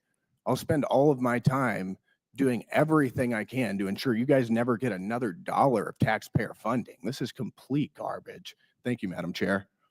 Thank you, Mr. Gill. I now recognize the gentleman from Georgia, Mr. Jack, for 5 minutes. Well, thank you very much, Madam Chair. I'd like to just start and build off of something Mr. Fallon noted. And Ms. Maher, I think you noted, and just to confirm within your statement to him, that NPR failed to accurately report the circumstances around and content within Hunter Biden's laptop story. Is that fair to categorize your statement? Our current editorial leadership believes that we made a mistake not reporting the story and more reporting it earlier, yes. And I recognize you weren't there at the time, but what institutes and control, what have you done to ensure that never happens again? A number of things, sir, and thank you for the opportunity to speak to them. We have hired additional editor core, which we refer to as our editorial review, to make sure that all stories before they go out are comprehensive and well reviewed. We've instituted a monthly review to ensure that the most challenging stories of every month, we go back and we look at what we may have missed in order to not miss issues again and change processes and policies to be able to have more robust conversation and to ensure all areas and all views are considered. We have hired analysts to be able to count the number of stories that we're running on any particular issue, including whose voices are represented. We've moved from bringing pundits on air to trying to bring direct policymakers on air so that we can ask questions of policymakers rather than hearing through other people's perspectives. Those are just a few of the things we've done so far. I've got a couple others if you have time. Thank you. And you can submit those for the record. Would you suggest then that the failure to accurately report those circumstances and the content around that story, would you suggest today, as I feel and many others feel, that impacted the 2020 election? I could not say, sir. I don't know. Well, I ask because you have a broad viewership, broad listenership, and I'm just curious if it is so broad and it is so necessary for us to continue to give taxpayer funds as you all submit to me to misaccurately report something that's incredibly important around a 2020 election is very concerning. So welcome another thought from you there. I believe that we made a mistake, as I said, and I believe that we have taken that to heart and are focused on how do we report effectively and in a timely fashion on all the issues that matter to all Americans. I hear your concern, sir, and I want you to know that we are truly working on this. I'd like to spend the rest of my time talking about funding, and I know that some of my colleagues talked about it a little bit today, but could you walk us through the amount of money that NPR receives from CPB annually? Yes, sure, sir. We receive $11.2 million this past year, the majority of which goes to the public radio satellite system, which we operate on behalf of the entire public radio network. We also received a smaller amount of funding in the course of the past year that went to help us hire those additional editors and analysts in order to be able to beef up that editorial review. We received funding to support the coverage of the recent election in order to make sure that we had our journalists all across the country and were able to speak to Americans of all different political backgrounds. And what percentage of your budget share comes from the federal government? Depending on how you count it, sir, it's less than 5%. And to help me understand too, the CPB, as I understand it, Congress has appropriated $500 million to CPB. It flows out, and I think smaller radio stations go and apply for grants for it. Do you receive payment from smaller radio stations through licensing agreements and things of that nature? We do, and the fees for that are designed around the amount of funding that they get from private member donations. So the fees are not designed around federal funding. They're designed around what sort of direct private support and donations they receive from members and listeners. Well, I noted Mr. Jordan today suggested that you all are fundraising off this hearing today. And a question that I have then, if you receive less than 5%, and over today you've said that private funding helps support the mission and the work of NPR, could NPR survive without the 5% that we give NPR annually? My belief is that the funding is essential to the public radio system, and that is the 246 member stations with the 1,300 stations across the nation, so that we're able, as a network, to serve all Americans with 100% coverage. If federal funding for our network goes away, it means that people in rural parts of America, places where they can't afford to make private donations to support their local journalism, those will be harmed. But, sir, if I may, the bigger harm as well, or the additional harm, is that Americans in places that are affluent or do have many media choices will not be able to hear from their fellow Americans that are often underheard. Bottom line, if the 5% went away, would NPR still exist? Well, it would be incredibly damaging to the national public radio system. I yield back. Just want to submit to the record. Turn your microphone on. Madam Chair, I'd just like to submit to the record this You asked flash unanimous drive. consent. I ask unanimous consent to submit to the record this flash drive containing 6 feet worth of documents documenting NPR and PBS's political bias. Without objection, so ordered. Thank you. In closing, I want to thank our witnesses once again for their testimony today. I now yield to the ranking member Lynch for his closing remarks. Thank you, Madam Chair. Thank you for having this hearing. I want to thank the witnesses for your willingness to testify. In closing, I want to follow up on Mr. Connor's point. I'd point out to my colleagues that there are some government functions that are not merely transactions. There are some undertakings that we, as a country, engage in which are not necessarily justified by cash on the barrel at the point of purchase. Everything is not a transaction. It's not like selling a car, although that's exactly what the president was doing on the lawn of the White House the other day. Sometimes a government program is a long-term investment. I think that applies to public broadcasting. Like when you use public television to teach kids their numbers and their alphabet, because in some households, that might be the only source of instruction available. More often, it could be an exercise in trust, because a lot of our parents out there, 88% of parents said they trusted PBS Kids. Or when you have a documentary given by a historian like Ken Burns, and he does research and drills down on the letters and firsthand correspondence of Civil War veterans and families north and south, and gives us the hard facts of the Civil War. Hopefully, we are teaching, or at least reminding people of the wrongfulness of slavery and the consequences of us from a system of bondage and the horrific price that was paid and perhaps is still being paid. Everything is not a transaction. But I do believe that some people see it that way. I think President Trump and Elon Musk see life often as a series of transactions. Much of the support we provide to seniors is not a profitable transaction because they're older and vulnerable. But they have paid for their fair share into Social Security. That's why FDR designed it that way. Some people just wanted the government to promise to pay a pension, but FDR knew that if he had Americans pay into that system, that their sense of fairness would cause them to defend that pension. And so they would fight like hell to get what they had coming. It sounds like we might have to test that theory if Elon Musk and Howard Lutnick have their way. Another thing we do that is not necessarily profitable in a financial sense is that we care for our veterans. It's a promise we made to our sons and daughters in uniform, and it's the right thing to do. And veterans care and veteran benefits are special because those benefits are owed to every veteran who lies in a hospital bed in every VA hospital across the country, because those benefits are for courageous service previously and honorably rendered to our country. And so now it's the time for America and Congress to fulfill their obligation as promised. That's not a transaction. But because of that cost, the Trump administration VA has announced 80,000 layoffs at the VA. Trump and Vance also see support for Ukraine as a transaction, even though they've been invaded by Russia and are fighting for their lives and their freedom. As we saw a couple of weeks ago, for President Trump and Mr. Vance, it was a power transaction. And as the president insisted, Zelensky had no cards to play.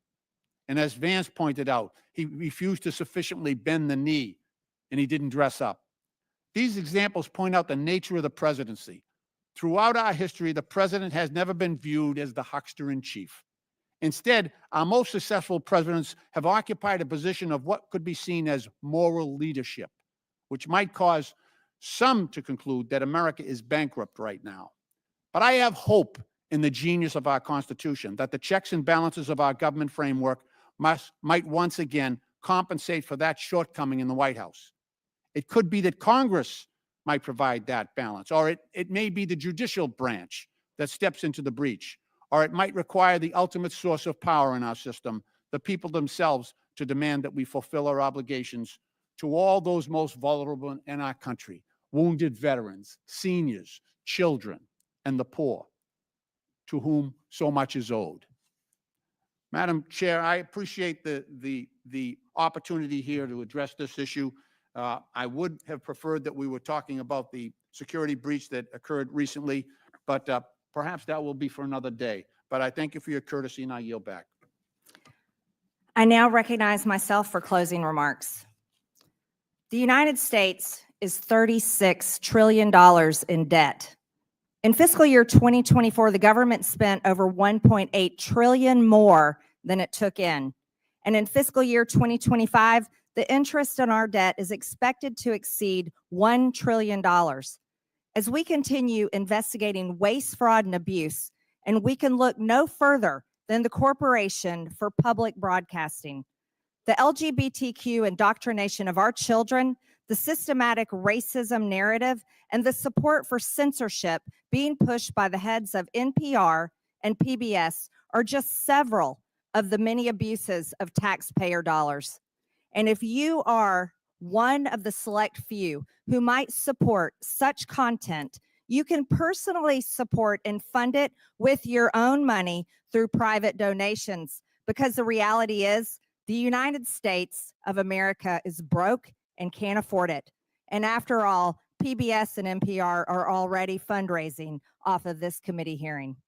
The American people are closely following along today in this long-awaited hearing to hear the case for why Americans' hard-earned tax dollars should continue for public broadcasting. I think from what we have heard here today, the American people will not continue to allow such propaganda to be funded through the federal government with their hard-earned tax dollars.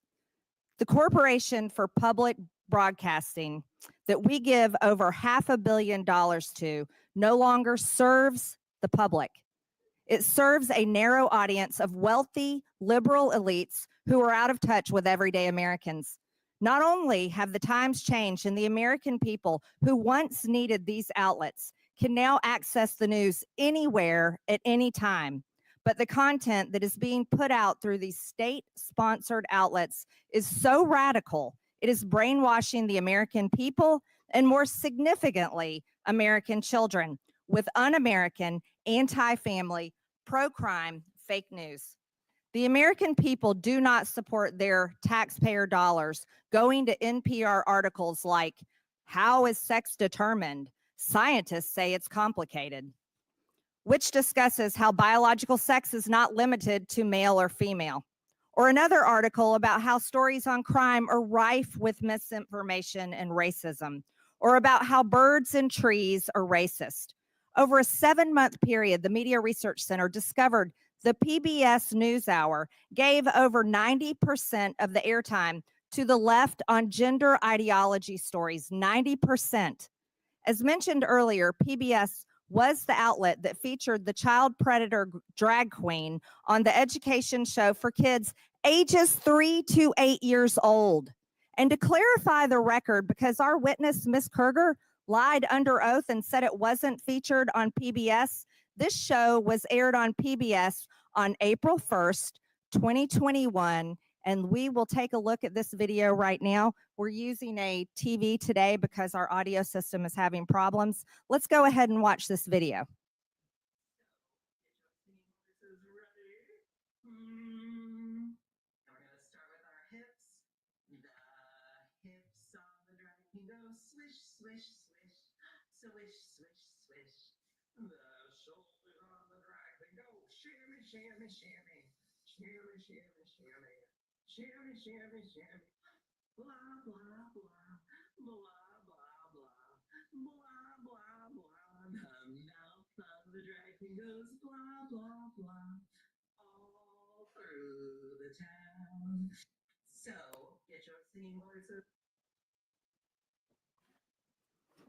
The hips go swish, swish, swish.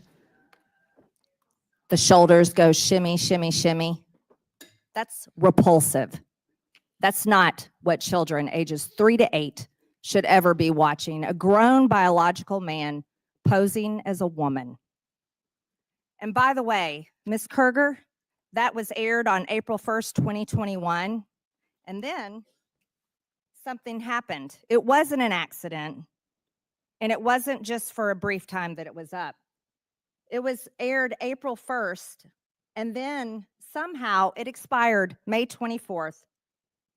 Later on, it was taken down. I wonder why. Wonder why that was taken down. Another egregious example includes back in 2010, PBS's Travis Smiley stated that Christians blow up people every single day. Haven't seen that ever happen in my life. And today, if you look on NPR's website, there is still zero mention of any negative coverage of any Democrat today. And trust us, there are more than plenty of examples to pull from. How about a member from this committee making fun of the governor of Texas for having a disability and living his life in a wheelchair, Ms. Maher? From headlines to podcasts to documentaries to children's programming, NPR and PBS have all but abandoned their promise to deliver unbiased, nonpartisan, and fact-based reporting. The American people have woken up to this nonsense and blatant disregard for truth, and truth matters.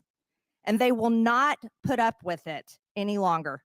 Contrary to the beliefs of the head of NPR, Ms. Maher, truth is not subjective. It's actually very important. And there are not multiple truths. There's just one. For a civilization to exist, objective truth must exist. It must be embraced. It must be protected. It is not a distraction. And despite many attempts to whitewash it, truth will prevail. The Corporation for Public Broadcasting is using taxpayer dollars to actively suppress the truth, suppress diverse viewpoints, and produce some of the most outlandish, ludicrous content. After listening to what we've heard today, we will be calling for the complete and total defund and dismantling of the Corporation for Public Broadcasting. Here's how it works in America every single day, private businesses operate on their own without government funding. We believe that you all can hate us on your own dime. With that and without objection, all members have 5 legislative days within which to submit materials and additional written questions for witnesses, which will be forwarded to the witnesses. If there is no further business without objection, the subcommittee stands adjourned.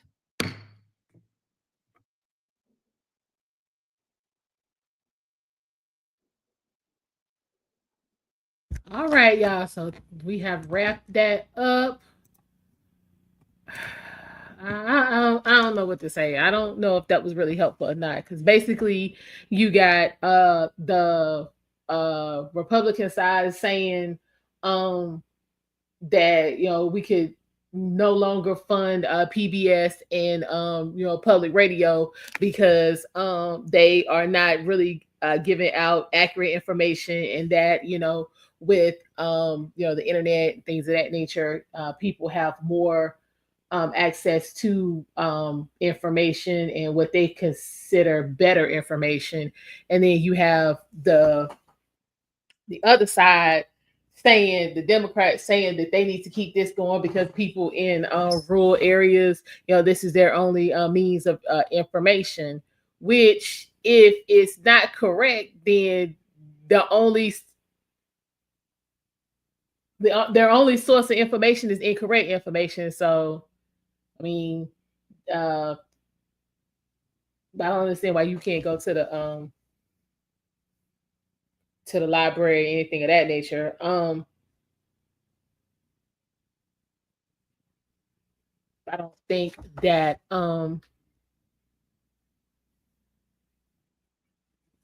this was really helpful as far as getting to the getting to the real issue. It was, Eric. It was embarrassing because I mean, what tripped me out was how this is the CEO for PBS.